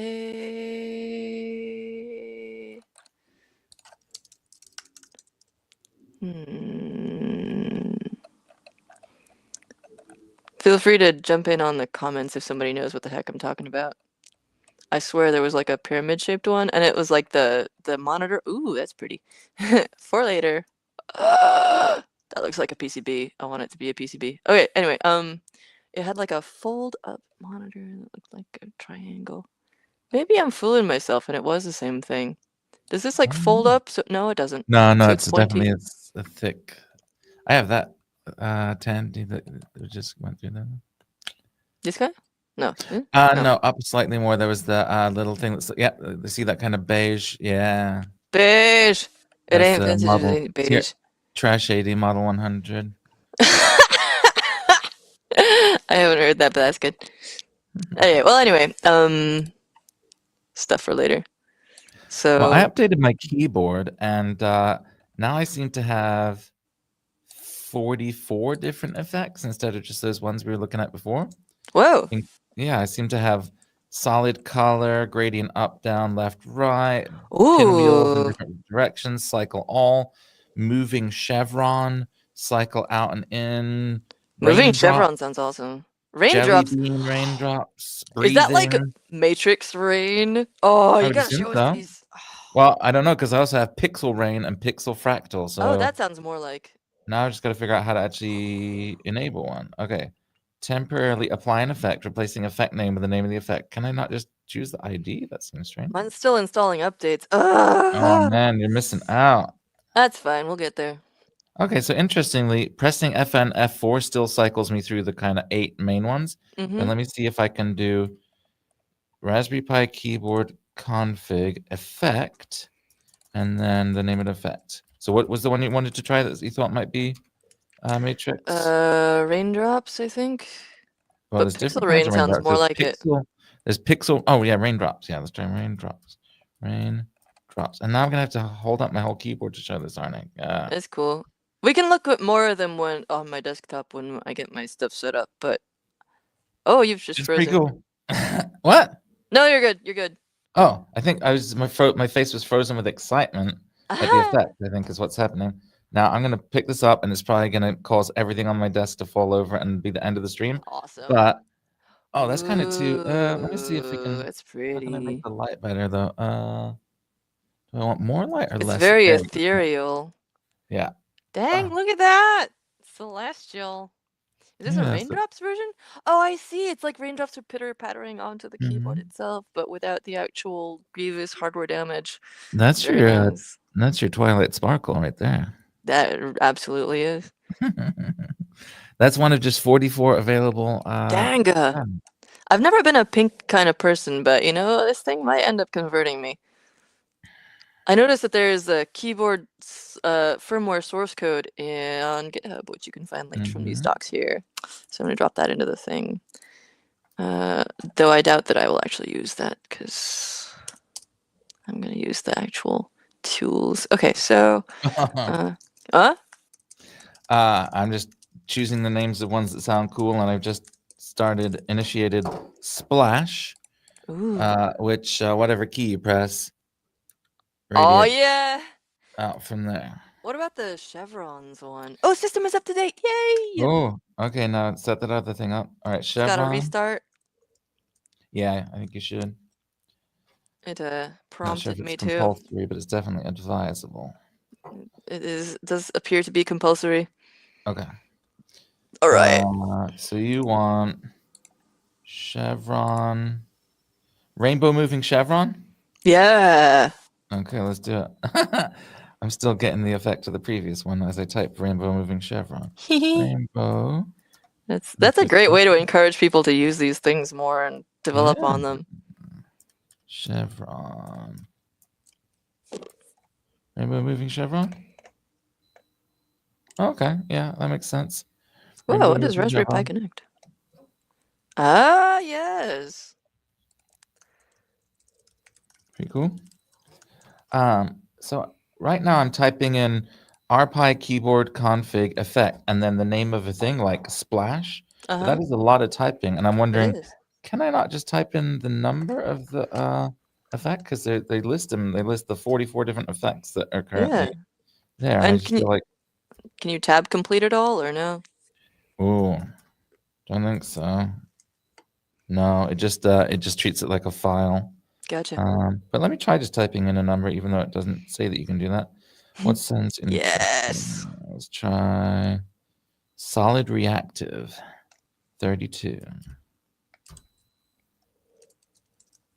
Okay, effect set successfully. Yeah, so you don't have to type in the name. You can just type in the number. Nice. All right, this is solid reactive. What does that mean? Not sure. Everything's red right now. Oh, yeah, okay. Solid color and reactive. Ah, yeah. Huh. What am I actually typing into the CLI right now? Hopefully nothing bad. Okay, interesting. And when I did that one, it said effect set successfully, effect solid reactive ID 32, speed 128, sat 255, hue not fixed. So I wonder if you can like change the red and change the white that seem to be the kind of colors involved there. I have reached the point of installing the RPi keyboard firmware update. Did we actually then do I have to run it. digital rain, or did we just do rain? I don't know. We did raindrops. Oh yeah, so I think digital rain is going to be the matrix one. Yeah, pixel rain. Oh yeah, this is the matrix one. Yes. Oh, it's a little different, but it's definitely. Well, I like it a mean, lot though. It's the keyboard interpretation of how that could possibly be. I mean, yeah, that's fair. It's pretty good. Solid. Yeah, good point. I can't think of a better way that I would implement that. Yeah. So you can also adjust the speed, so I can make it rain faster. Okay, I've updated the thing. Install the config tool. Sudo apt install RPi keyboard config.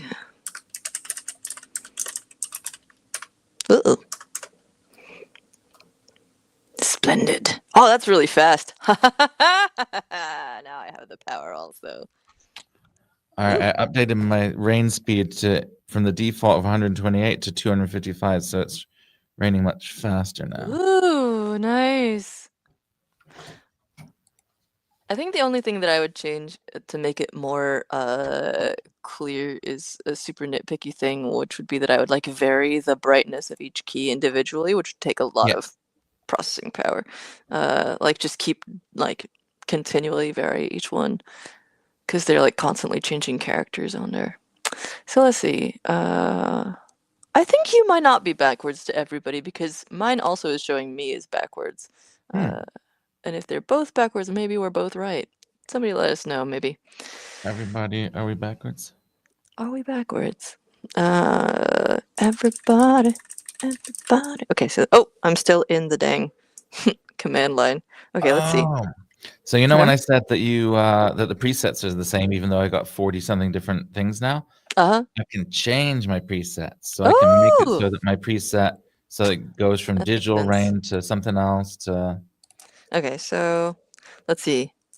Notes from David's explorations. So you can use number of effect instead of typing entire name, and then also can change presets. Is this just scrolling further down in the docs? Yeah. So it says you can go like RPi keyboard config preset set 3, and then you could call that digital rain or whatever the number of digital rain is. And then when you cycle through, instead of whatever 3 was before, you get digital rain in that third slot. Under reassign presets. Yeah. Gotcha. How to obtain a list of lighting effects. This is just further up. Gotcha. Okay, so while mine was starting up, I got this.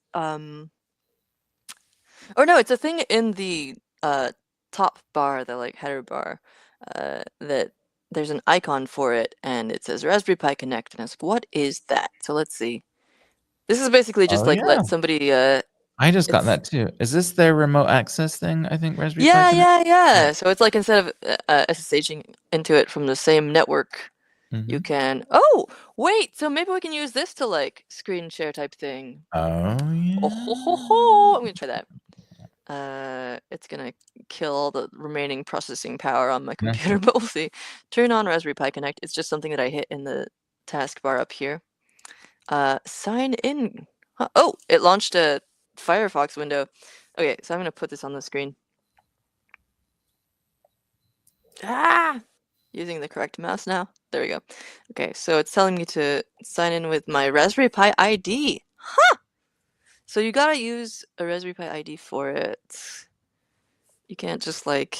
Interesting. So it's... That kind of makes sense. They've got like their own tool that coordinates all of it. I've never heard of that. I mean, I've heard of Me Raspberry Pi neither! Connect, but I haven't used it, and I haven't used a Raspberry Pi ID. I'm gonna do this another time. Maybe we can do a follow-up. I want to get cool keyboard stuff going. Yeah. I am a little bit further down the page, individually addressing my LEDs at this point. Ooh. Under individual LED controls, I'm trying to light up specific things, specific colors. Remote access tool. It would be very silly to use this, though. I should just find that HDMI capture card because that's a whole bunch of extra processing that we don't need in our lives. And you can use it for other hardware. Yeah, and why go to the out to the internet and then back again? Makes no sense. I'll leave that up for later. Okay, so you got individual LED control somewhere. Ah, there we go. Yeah, gotcha. I'm gonna run off for 2 seconds. If you want to take the stage. I'll take the stage. I don't know how interesting it'll be to see what I'm typing down here, but basically, off camera, I am individually addressing my LEDs. I've managed to light up the T Sick. green. I said I was gonna leave, but I want to see what you got to say. That's a problem. I lit up the T green and the G. I thought I was doing red, but I think I accidentally did white. So there's that. I'm using RPi keyboard config LED set, and then you set the matrix position of the keyboard. So 2,6 is T because it's the second row. Actually, the zero-based second row, because I think that 0 would be the F keys, 1 would be the numeric keys, and then 2 would be the QWERTY row. And so then I've got RPi keyboard config LED set 2,3, and then a color, which the example is 85255 I assume that's in RGB order. Although if that's in RGB order, why did it come out? Huh, interesting. I would have... Oh, sorry, that's in HSV. Okay, that is not RGB. I bet we can change it to RGB, though. That is HSV order. Is there a way we can do RGB? I don't know. I don't have a good mental map of RGB colors, of HSV colors. Let's see, is there a different way we can do it? Individual LED controls, set color, color. Specify the color of all the LEDs. Replace color with either the common color name. Oh, we can just type red. HSV numbers ranging 0 to 255 in quotation marks, or RGB numbers in quotation marks, for example, RGB parentheses. Okay, I am much more comfortable with RGB. I can do those in my head pretty easily. I can't do HSV in my head. So let's replace the quotes with RGB in parentheses. And now I'm going to try and do red, which will be 25500, comma 0, comma 0. And what key should I do that on? Let's do that on. I have returned. Yay. What secrets of the universe did you reveal? Oh, well, I realized that the colors that I was setting was in HSV, which I'm not super... Huh. Like RGB, I can do very easily in my head. HSV, I can't like mentally calculate what colors I'm doing there. So I'm trying to... So I thought that surely there must be an alternative. And yes, oh yay! I've accidentally created an Italian flag in celebration of my return from Turin, with T on green and a Y on G and a red on B. Nice. And I did that by typing RPi keyboard config LED set 4,6, which is the 0-based index 4 or 5th row in real life, and then the 6th key, and then color, quote, RGB parentheses 255, 0, 0, which is red. I'll believe you. Parsing parsing difficulties. Okay, let's see. I'm gonna try and figure out where that exact You can part of also the just type in is it color this name. thing here? Yeah. Oh yeah, cool, awesome. Oh yeah, okay, cool. Yeah, So that's how I that's the set my T. coordinates and then Yeah, that's oh wait, but exact. you were talking what? No. What you're pointing to right now is how I set the T key to green, and then I riffed from there, and I said, okay, let me do the third row, and I tried a different color, and it didn't come out the way I expected because I was surprised that it was HSV colors, not RGBs. And Yeah, then for because the this third looks like row, RGB, but it's not. And then yeah, you switched but it it's HSV, to which curious default. I don't know if there's a reason why that's a more logical default for keyboard LEDs. Maybe that's in the keyboard community. HSV is more standard than RGB. I don't think so, but there must be some reason why they made that the I default. see here. Yeah. So you do the little RGB. Gotcha. Yep. RGB gotcha is exactly right. And now I'm going to see what happens if you just type the word blue and what kind of colors it can recognize. I'm going to try doing the space bar, which I believe will be 5, 1, 2, 3, 4. LED not found at matrix position 5, 4. Okay. Wait, does the space bar not light up? It does. I'm pretty sure it's even got like a little it's even got a little like light pipe in there. Yeah, Oh wait, yeah. mine's on the wrong thing. I'm on the little. I wonder if it resets the. It probably does. Okay, well then let me figure out how to address that bad boy. So it's definitely 0, 1, 2, 3, 4, 5 rows from the top. It's so good. Can't stop. Can't stop. Will not stop under any circumstances. Oh, Cannot okay. be compelled legally or morally to stop. What? So I forgot that 0 is 0 indexed, right? That's what I figured. The space bar is 0, 1, 2, 3 across, not 4 across. So let me try 5, 3 and changing that to be blue. Still not dumping this in the found. notes too. Let's see. Key positions are 0 indexed. X and Y. Okay, I'm gonna try doing the same thing. Aha. Do you remember that little ASCII keyboard that I output? Yes. Like, when I held it, so that has the matrix positions, and so the bottom row is weird in that it goes 5, 0, 5, 1, 5, 2, and then the space bar is considered 5, 6. So I counted it as the third or fourth key across, depending on whether you're going from 0 or not.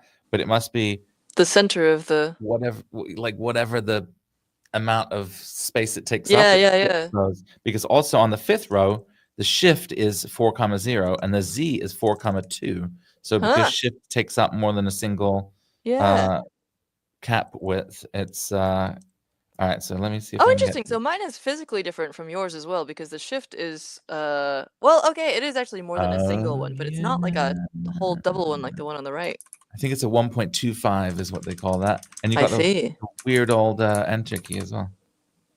I mean, I like the weird old enter key. It's very nostalgic for me personally. So yours is a different shape. Is yours the US one? Yeah. Oh, okay. Gotcha. So I got my spacebar lit AF. So I'm pretty pleased with that. That was my great challenge. Solid blue. All right, how's your keyboard? How's your individual lightings coming? Haven't gotten around to it. How's your keyboard manipulation coming? I've just been kind of like taking notes and stuff. Let's focus on you. I've just been selfishly doing whatever I want to my keyboard. No, that's what you should be doing. It's fun to like see what you're doing, and now you can catch me up. So, in order to set the individual ones, do you have to have it on a particular preset, or do you just like tell it do this one? Just it kind of overrides. I mean, what I did is I cleared all the other ones and then started lighting them up. I don't know if it'll screw it up if you're in the middle of animation or if it'll keep animating over the top of what you're doing. Yeah, let's find out. So I've got Yeah, mine well, set on the heat map right now. Let's awesome. see if I can just set a particular one. This fella. So scroll down slightly and just grab that default one of the changing the Yeah, T but to it's green. Yeah, HSV. Okay, well, fine. just Whatever. it's easy. It's an easy place to start. Sure. Oh, right, I can't copy it. I gotta type a Oh, detype. right. Yeah. Okay, let's see. I'm gonna do that though. We shall see what happens. All right. We're gonna watch you type it. Yeah. R dash. Oops. Not equals. Okay. As I mentioned, this is on like a raised thing, and it's also sort of to the side and angled for the camera. So it's like, okay, so RPi keyboard config, LED. Oh lordy, LED set. That's not quotation marks. Oh lord. Oh Oh, no, you I love just the added a UK bunch of keyboard. carrots. Come on. Oh no, wait. Why is it set up as a US keyboard? I did not tell you to do that. Oh no. I set the time zone. Okay, I have to do a little config. Well, in that case, maybe this will be the quotation mark. Oh, it is. Okay, cool. So 2,6, and then dash color. 85. Two. Wait, no spaces. 255. Enter. All Okay. right, it worked. Now, here's the question. Okay, it did disable everything else. Okay, No more heat map. Interesting. that makes sense. Huh. So what would I want to put on this? We could be trolly and put an Arduino logo on it. I think you should light up the letters ALEX in various hues of blue. Oh, there we go. That's smart. I shall do this. Okay, so I'm gonna use the. By the way, if you do RPi keyboard config LED is clear, then you can get rid of that green one or Oh, everything nice. else. And, I'm gonna start a shake text the file. I'm gonna start a text file on my Pi with some of these things, and then eventually maybe I'll put some aliases in because that would be really useful. I just want to comment on how easy this has been. Like I was expecting, Yeah. I was gonna be like, step one, install the RP2040 SDK, and I was like, this is gonna take a while, but it's Yeah. actually pretty great. This is not great. The display stuff, so it's gonna be boring for a second while I type some stuff into the. Actually, I can just copy this from the command line, at least this part. Oh, it even gives a little translation when you put the thing in. Just, oops, I think I hit copy or paste instead of copy. Lol. I'll show you this screen in a second, people. And you're not gonna let me copy from the command line? Pourquoi? What if I do it from right click? Sometimes they like that a little better. Oh, that worked. Okay. So at least now I've got like a copy and paste kind of situation going on here. Now what I was talking about is that I put it in a command and it translated it to LED at matrix position 2, 6, set to color, blah, blah, blah, HSV, blah, blah, blah. The same thing. It's interesting it doesn't tell you what key that is. It would be maybe a useful update for the future, but it's fine. Maybe it, maybe it doesn't know whether you have a US or UK keyboard. So Yeah, I was gonna say maybe it's intentionally agnostic in order to support the different key. Makes sense. I mean, there's different physical numbers of things. Did you try the Did you try that thing that makes the whole? Yeah. Which thing was it that gets the whole thingamajig? It's the help thing. Let me find it real quick. RPi keyboard config space info. Oops. I'm gonna go down into my command line. Here we go. Okay. RPi. Oh my goodness. I'm gonna make an alias for this for sure. You can just press. You can just hit up and see. Oh right. I'm so trying to type complete. Config space info space hyphen ASCII. Just ASCII? ASCII. I thought you said I thought I heard an F in there for some reason, like fast key. I was like, what's going on? No. Made no sense. Cool, awesome. So Yeah. let's see if we can compare these then. I'm gonna take a Okay, so what is screenshot your real- entry key? What is your entry key? Yeah, my 'Cause enter key is 214. mine's 313. Huh? One of the reasons that my camera was randomly switching before is because I'm taking screenshots, but in order to do that, I have to hit the space key, which apparently this thing interprets as switching video things. So if that happens again, that's why. Anyway, cool, interesting. I wonder if they've got like a listing of those different ones there, maybe in the GitHub, which I closed. Of the different which? Form factors? Layouts? Layouts, yeah. Yeah. Here we go. Vial QMK. This would be a pain in the butt to dig through, so I'm not going to do it. But maybe later. Atrius keyboard. Oh yeah, I've heard about this before. Good missed reference. If anyone's trying to post any comments, by the way, sorry we're not seeing you, but we're not ignoring you. But also maybe nobody's commenting, which is fine too. Just letting you know. It's been like a half hour since we got any notifications. So let's see. Oh yeah, okay. This is so you can either do it for the moment, or you can assign it to a preset. So I was going through the process of creating a little cheat sheet on my Pi. Whoops. I keep using the wrong keyboard here. Yeah. So LEDs clear is cool. I'm just going to do that in here. On the... Okay, and then info dash ASCII equals output matrix diagram. Does it show anything else?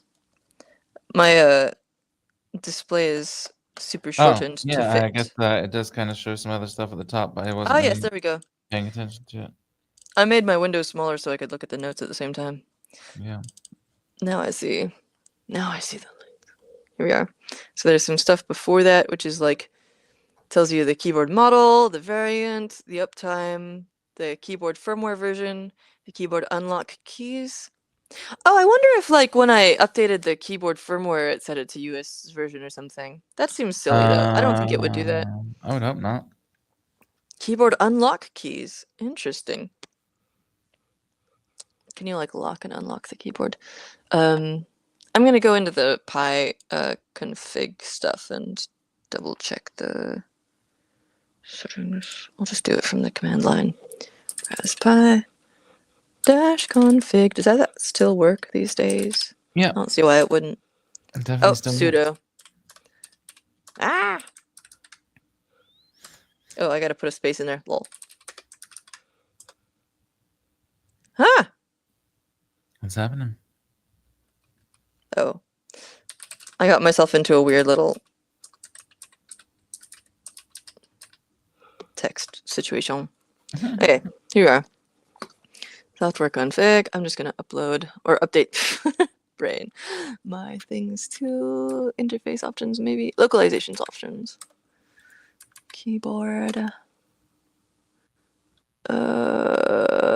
Yeah, I guess it's a generic 105 key PC. Sure.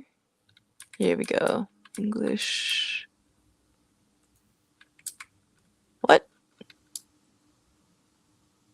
There are only US options? Other?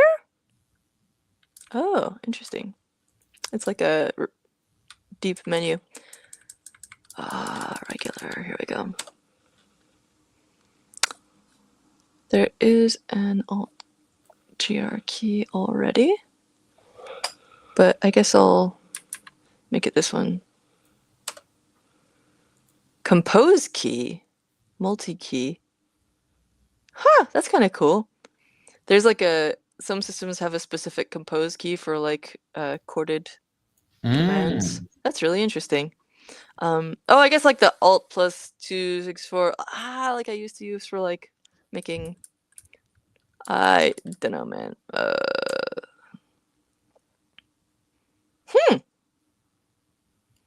What is the X server? That's the display of your. That's if you're not if you have a GUI, then that's what's providing this. You're looking at it right now, basically, Mm-hmm. as opposed to like if you were SSHing into it. Control Alt Backspace. Sure, why not? No, I'm gonna do that by accident and I'll be like, what did I do? Okay, I know myself too well to enable something like that. Cool. So let's see. Next up, I was going to. Oh yeah, finish building out my little notepad of example stuff. And actually, I'm gonna go ahead and figure out how to set an alias on Linux because set alias because it's gonna irritate me.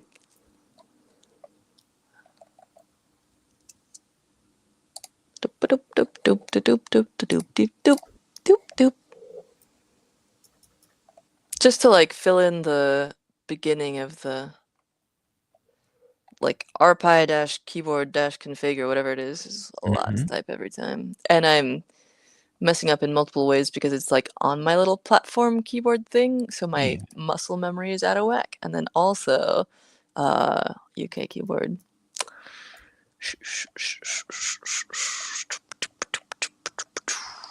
We're on a version of Debian, not Ubuntu, but I think it should be the same because it's actually usually the same for Mac as well. Yeah, Ubuntu is based on Debian, so there's large overlap. Ah, nice. How to create. Maybe I'll just make a temporary one for now. Yeah, you can just make one for today and put it in your bash profile later if you like it. I'm trying to guess different color names over here. Haha. So far, red, orange, cyan, yellow have all worked, as well as blue. What's a weirder name? How do you spell chartreuse? Are you actually asking? Yeah. CharTreuse. Oh man, I haven't gotten to do that shit since 6th grade when they stopped having spelling bees. It makes me so happy. Keeb. I'm just aliasing it to KEEB for Keeb. I like it. Equals. Oh, wait, oh, right. Now I have to use the 2 for the. Okay. I switched my region. Okay, for rpi. Well, I didn't like chartreuse, unfortunately. -config. And I think with an alias, it'll like fill in stuff, and then I can tack stuff onto the end as well. So I'm going to put a space after it, and we will see if that actually works.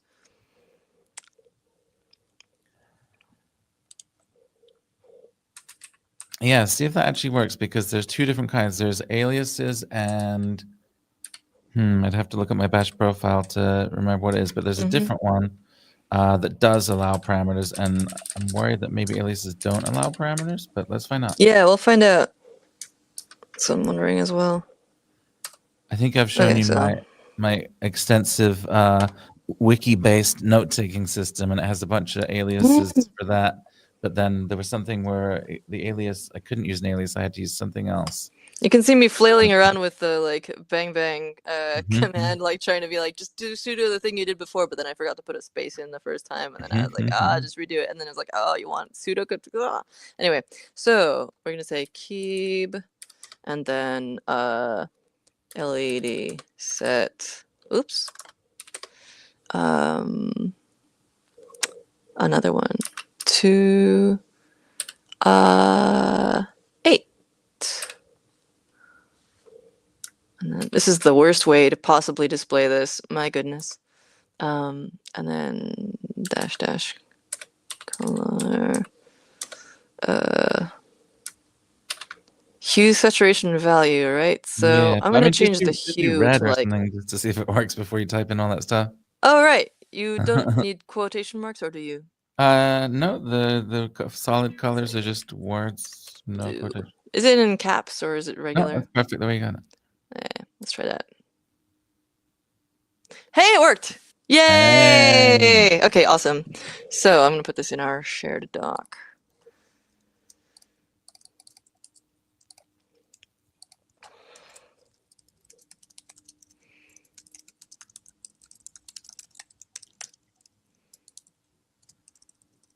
All right, you have the equipment to take on my challenge now, setting Alex to blue. Oh, give me a sec. Yeah. But yes, Right. I'm gonna put this like cite to this website that I used. I do not wish to have the Google vignette up, thank you. No vignettes at all, I would prefer. Oh boy. Brain. Okay, so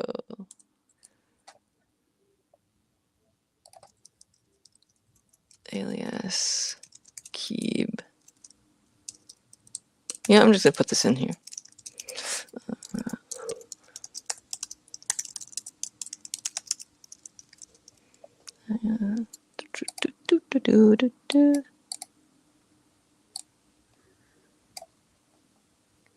And turn this into code somehow. Options. You thought that was a code style? I'll just make it bold and pretend Okay. like that's the same thing. Temporary alias. Okay, so basically I'm gonna output that matrix again. Mm-hmm. And maybe I'll swap the location of my keyboard and no, because we'll want to show that as well. Okay, and I move this down and put this on the screen in a horrible sort of way. Oh Lord, my wires are going everywhere and moving That's my why you need background that little around. There we notch go. in the bottom to route the wires. Well, it's because I'm I know, I'm just joking. yeah, flipping it over itself and stuff. Okay, here we go. Horrible things I'm doing here. And let's zoom the camera down a little bit more, or move the screen up a little bit more.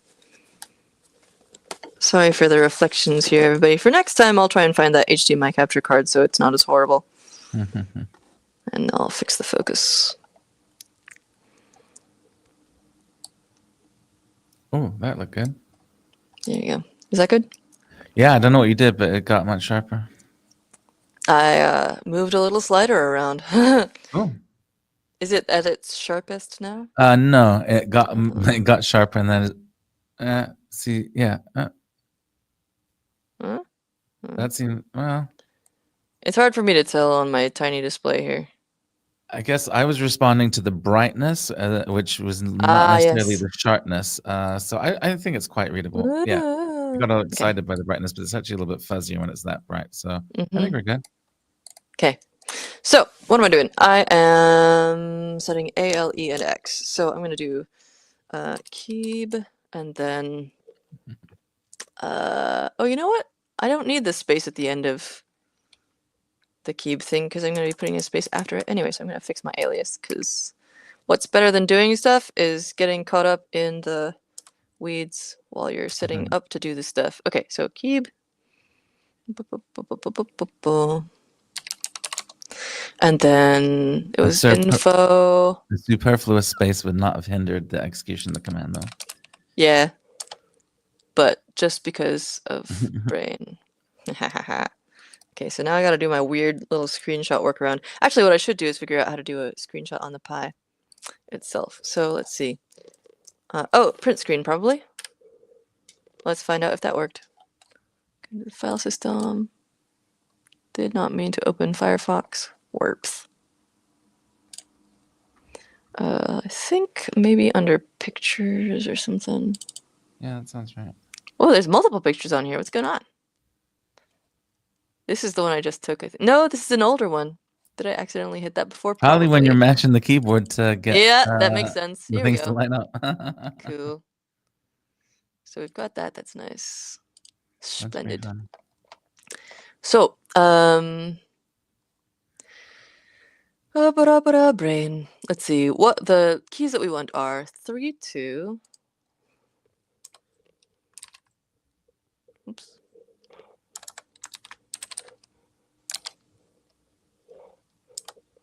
You know what? I'm going to put these in the notes on my computer. Smart. Some say I have a brain sometimes. Okay, so let's see. Show key matrix. diagram. I think we've already got this on here somewhere, but whatevs.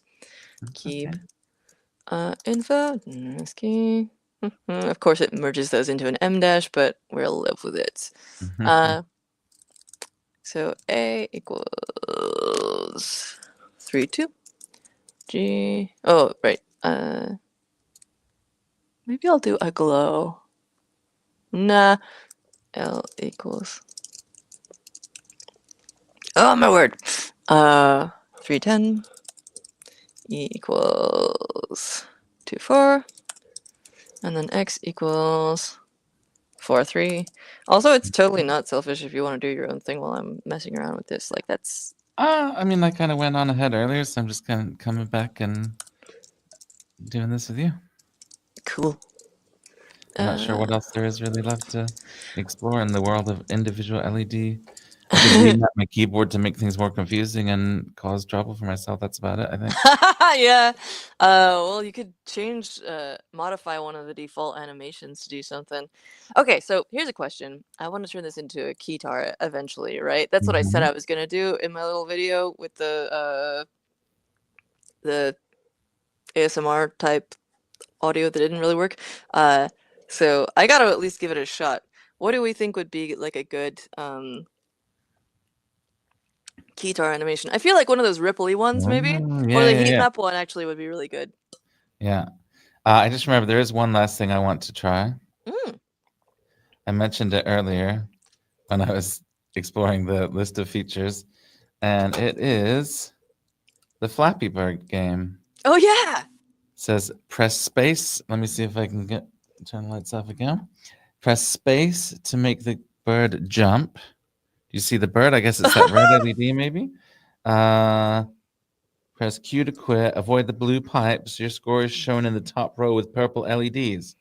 Okay, Cool. so I think this should be the easiest game to play in this form.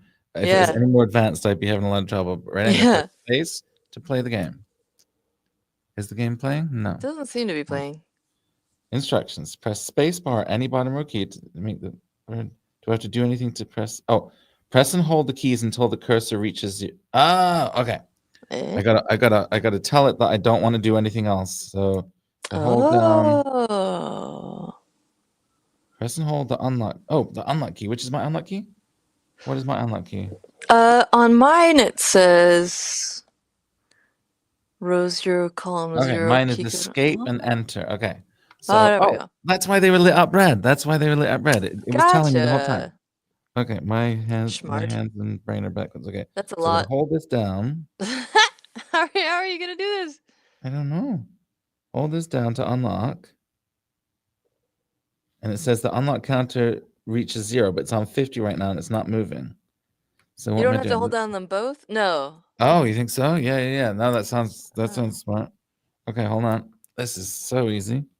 All right. Oh yeah. You're right. Oh my god, this is gonna be impossible. Okay, so 10, 9, 7, 6, 3, 2, 1. Okay, here goes. Oh, I died already.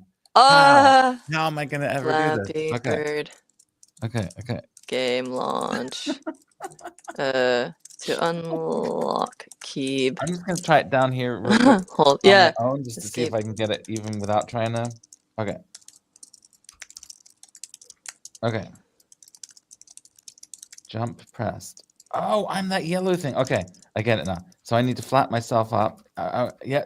Okay, there's a blue pipe. Oh, okay. Oh my god, this is hard. Okay.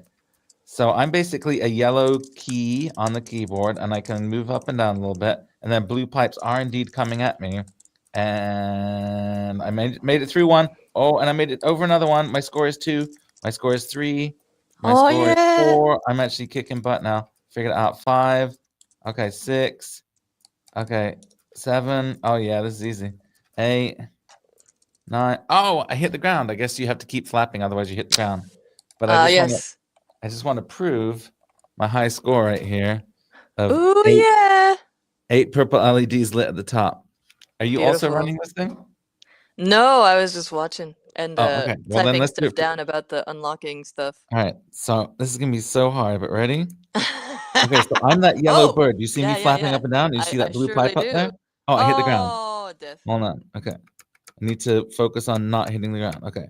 I don't want to hit the up thing either. Okay, yeah. It was so difficult to do with the... And it's backwards and Wow! every other thing about it, yeah. It's very Ginger Rogers of you. Are Are you wearing heels or? Yes, I have to do everything you do in I heels and backwards. Oh, I guess if you hit the ceiling, you die as well? guess so. Hard life out here for the little birdies. Okay. That's enough of that. Wow. What was I trying to do? I was gonna set this like thingamajig, but I was also doing the Sonic Pi. I was thinking about how like the other thing for the keytar is to set up Sonic Pi, which I'm gonna do at some point. I adore Sonic Pi. That is one to do once I have the monitor set up because it's a bunch of like live coding and stuff. But I've got a little crappy USB speaker that I can plug in, which actually I was pleasantly surprised. You can just plug this in over USB, and even on Kali, it just works. It's so good. I've got the box for it somewhere. I'll share someday when I do a Sonic Pi stream. Does it physically fit on the back of the 500 with the way the ports are and the other cables are in there? It does. Yeah, it would. I've got the keyboard plugged into the centermost USB port, which means that yeah. Are you making music? No, I'm getting Slack messages because I disabled Slack notifications for 2 hours, and we're in the 2 hour and 22 minute mark of the show. So I guess I'm getting Slack notifications now. Gotcha. So back to completing your challenge for me. I should set you a challenge as well. Oh yeah. Make a smiley face on the keyboard. I like it. All right, cool. Should be pretty simple or similar. How to what? How to get out of Flappy Bird. Yeah, maybe you do the same keys again or something. Press Q to quit. Okay, that was easy now. Oh, we don't need a close-up of my forehead. Go back to the desk display, you fool. There we go. With the shininess. Get rid of the shininess, my friend. I'm going to prop this up a little bit somehow. Which is going to mess with the focus! Oh, well. We'll just do it like that and pretend like it's good enough. Let's see. So I want to basically do the same thing as before, but with individual keys. Okay, so first we're going to do the clear thing, which was...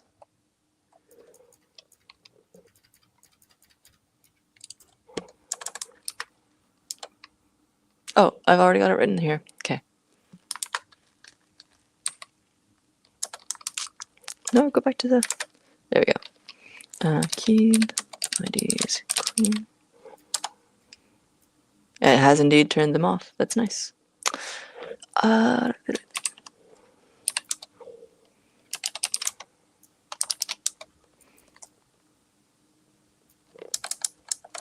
Interesting.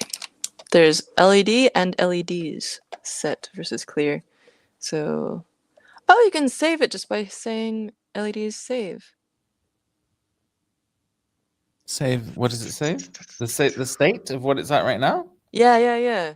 So RPi keyboard config LEDs save. It's just further down in that same table here. You save it. So to use the saved configuration, you either assign it to a preset or load the configuration directly using the load command. So do you only have one of those in memory, I guess, in like the buffer? Probably, yeah. Yeah. Huh. Neat. Oh, because it's a direct setting. So it only has like... It like stores it as the direct effect. Neato. Okay, so back to this. Do I have to do those individually? I guess I do. Oh. Challenge completed. Want to see it? Yeah. Oh, hang on a minute. Aha! That was so speedy. It's kind of hard to see, but it's there. I see it. Yeah, I see the lights. That's very good. Did you just do those by like setting them individually? That was very fast. Yeah, I looked at the info, the ASCII chart, and then just said what shape is it going to be, and then that came up with that. Oh, not 2.6 anymore. 3.2. I'm way behind, but I was also again like adding stuff to the docs. Okay, so Let's see. I want it to be right, just blue. Is there like a cyan? Yes, I've tried cyan. I've tried the kind of basic 16 colors of EGA. So, RGB and then red, green, and blue in each combination of those, like cyan, yellow, magenta, white, those kind of colors all seem to work. Chartreuse did not work. Boo.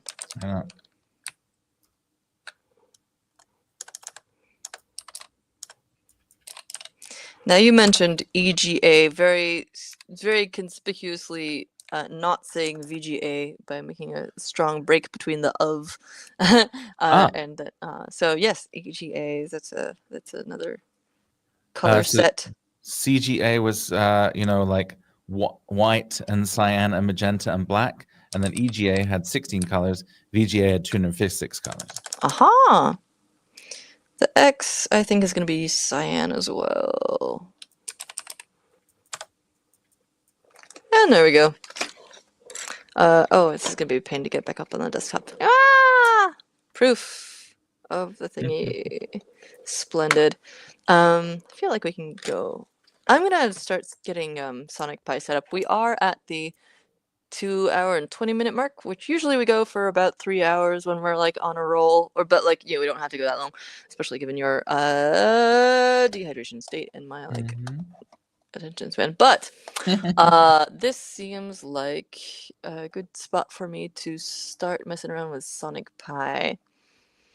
And honestly, I think some of the presets would be just fine as animations for a keytar. So I'm going to move on to this. And then the third thing I was going to do was look at, oh yeah,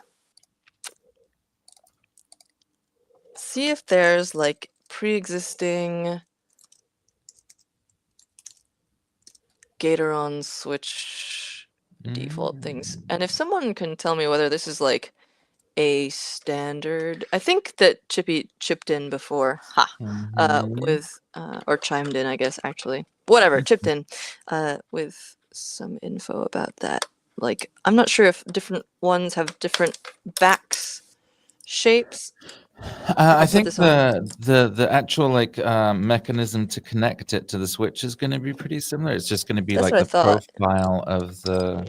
Right. I don't really care too much about that because I think I'm gonna make weird shapes that are like fairly large. Like what I'm thinking about right now basically is doing a thing where I set up the basic shape in Onshape, and then sculpt something in Nomad Sculpt on my iPad that I then merge with the parametrically designed thing that I made in Onshape, because I've noticed with Nomad you can start out with a really precise shape, but then the more you do stuff, you remesh it and it becomes sort of blobby. But if you do the sculpting first, and then I can take them both into Tinkercad, which I use to just like shove models together really easily, then I can combine the two and it'll be nice. So, and I will share that Tinkercad project once I make it, so that people will be able to easily make their own ones. I think it kind of looks like all these keycaps that are the same shape are the same profile. I could be lying there though, but it doesn't seem like any of them are extra like tall or short or angled or whatever. This looks very similar to other ones that I've seen before, so let's just see if we can find some stuff on Yegi, which is basically a search engine that searches across a bunch of different platforms like Thingiverse and Thangs and Cults 3D and whatever. As far as I understand it, I could be wrong. What? I don't want Resident Evil stuff to me. I think I already searched for keycap in here. Oh, they got specific ones. Low profile keycap. There we go. Okay, I have. That is a different shape. Oh, this looks similar. That's an adapter. What'd you say? I have an update. What's that? Remember my smiley face before? I felt it was a bit of a cop-out. So instead of just a smiley face on the on a plain background, and I have a full smiley face, which is really not coming through Yay! all. But if you look at it carefully, it is yellow smiley face Yeah! with a blue smile and eyes on the middle, which I'm pretty pleased with. That's more than I ever dreamed possible. And how I did was I? thinking about the circle outline. I was like, yeah, you could have done more there, but like this is even better. That's so How much do I? better. How do I save it now? Because I can never let this go now. Oh yeah, it's RGB keyboard config, LEDs, save. Oh, No hyphens or anything, just LEDs awesome. save. Yeah. And I'm kind of curious to see if that like stays in the memory after you restart it. And you said LEDs plural save? Mm-hmm. You can also save it to a preset. Current direct LEDs saved to EEPROM. Okay. I gotta pick. Does EEPROM refresh when you restart? I don't remember. No, that's what's stored Nice. on it. Yeah. Solid. And then how do I load?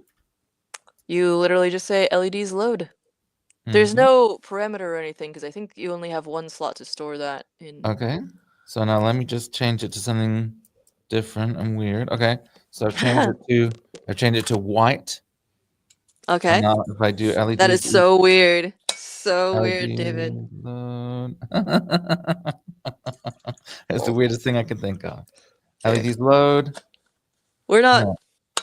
criticizing people for not having brain cells at this point, or like extra creativity bucks to spend on it. Well, it didn't do anything. LEDs load did not? No. Oh, you can't see the screen because I'm not showing you my browser. I'll pull up the docs I mean, area. it says, so I typed RPi keyboard config LEDs save. It says current direct LEDs save to EEPROM. And then I said RP keyboard config LEDs load, and it said save direct LEDs loaded from EEPROM, but it's clearly not. So Oh, that's too bad. just wasted my poor little. Oh, what? Huh? It just came up now for It's some back. reason. So it took a minute, or did you do anything Well, else? no. I was just kind of hitting the keyboard and accidentally set a different RGB. So it must have been like not in the right state. You know what I mean? Yeah, Now yeah, I'm in like individual LED programming state. So when I just did one more LED by hand, Okay. it loaded all the other ones because it's like now I'm in this Gotcha. state as opposed to like an animation state. Makes sense. All right, I feel like So I'll write that down real quick in our notes. And I have lost my mental bookmark, but that's fine. Let's see. So, back into this area. David explode. Pardon me. So, save. I can no longer type. Save. Direct programmed LED pattern. Keep LEDs save. I'm just gonna keep using keep as a shortcut, even though you're not using the same alias, but you should because it's great. It's the only way to live, David. It's the only way to be. Load that. Okay. Again. LEDs load. Keyboard must be in direct programming mode. Rather than a preset. May need to program another LED to get it back to the mode. Cool. That seems comprehensible. Oh yeah, okay, so it kind of talks about that here. It's applied to an effect called direct. Then you apply the direct effect either by temperature, blah, blah, blah, blah. If the direct effect is not already applied by one of the preceding methods, it is automatically temporarily applied when you're running any of those customizations. Got it. Gotcha. What are the preceding methods? Oh, these things. No? No, maybe. Alrighty, okay. So, oh, maybe I wonder if the like speed changing stuff also puts it into that same direct effect situation. Although it says you may add these parameters to any effect or preset. Can you make your smiley face brighter and dimmer Oh, I suppose so. by command? I mean, you definitely can, probably by the function keys. Yeah. Hang on a second. So actually, I was looking at your screen there to see what the brightness command was. What was it? Oh, let me pull that back up.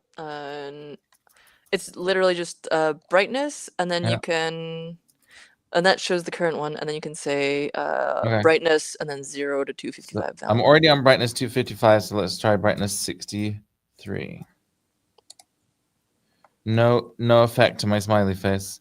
Although it seems like the power button got darker. Sometimes it depends on like the colors, right? Yeah. Maybe it's only applying to the power button because that's like, maybe it doesn't apply to the direct. Let me try brightness 4. Yeah, it's not affecting my smiley face at all. It's just affecting the power button. So I think it must only apply to animations. So if I switch an animation on, okay, I've got a bright white, and now I'm going to change it down to 4. And that's just gone to invisible. So yeah, it's not applying to my smiley face for sure. I see. Makes sense. In a way. So let's see. So I found. So glad I was able to save my smiley face forever. That's great. Yeah. Although if you want to not overwrite it, you might. Well, as long as you don't save anything else. Right. I will never try anything else again now because I got my smiley face the way I like it. Perfect. This looks like about the same thing that I've got on the screen here in terms of proportions, if not dimensions. So I'm going to guess it's roughly the same dimensions because the proportions look right. If I could show you them side by side, I would. So I'm going to download this bad boy. And this is going to be something that I won't be able to demonstrate until later because I will have to print it first and test it. I need to wrap up. I need to wrap up myself anyway at this point. Cool. So next thing I'm going to do is set up Sonic Pi in the future. But for now, we are your humble dorks. Hey, we didn't do the origin story of the name of the show. What does Dayglow mean? We didn't do it in this episode, or we didn't do it ever? Yeah, okay, fair. Okay. Glad you picked on that at this point when my brain is fried. Sorry, it's just because it's your name and my name. There we go. Hey, yeah. David Grimm and Alex Glow. That's a thing. That's why it's Dayglow. Please don't sue us, Chipperdoodles. Yeah, seriously. And yeah, so everybody go to dayglow.show if you wish to find more about these in the future. You can put it in dark mode because David's a genius. This, by the way, I gotta mention, as always, that on David's newsletter, Exposed, I love this animated background, by the way. I gotta ask you about that at some point. You can make your own one of these via David's Linktree Exposed post. Gorgeous. You can just do this. Oh, okay, so is this the theme that's giving you the wavy stuff, or is that a different thing? That's the theme, yeah. Beautiful. Anyway, you can find out how to do that yourself. I'm gonna do it myself because I don't want to give Linktree any more of my precious dollars, or any other currency for that matter. Anyway, you can find those. You can also follow the hashtag Dayglow Show on various platforms, including my Mastodon and Blue Sky, David's Mastodon and Blue Sky, both of us on LinkedIn, and then also like wherever else you get your. Yeah. Just those? Okay, yeah. Yeah. Yeah, ours has a W on the end though, so it's not infringing anything. Absorbs all the non-wanted covered images of light and then re-emits them on the wanted wavelength. Actually, this gets back to, I have to choose a preset to get rid of if I want to, like, because I might end up saving a preset and I gotta choose which is my least favorite. I think it's that, like, rainbow pinwheel one. That's just a little much for me. It is a little much. But, you know, the more or if anyone else likes it, no shade. Lisa Frank needs a keyboard too. So everybody go to that page and then follow us for the future stuff, and it'll be a good time. And thanks for chiming in on the chat. It's always lovely to hear from you all. Okay, see ya. I gotta make a little ending sting here, but for now, it's just awkward waving. Press stop.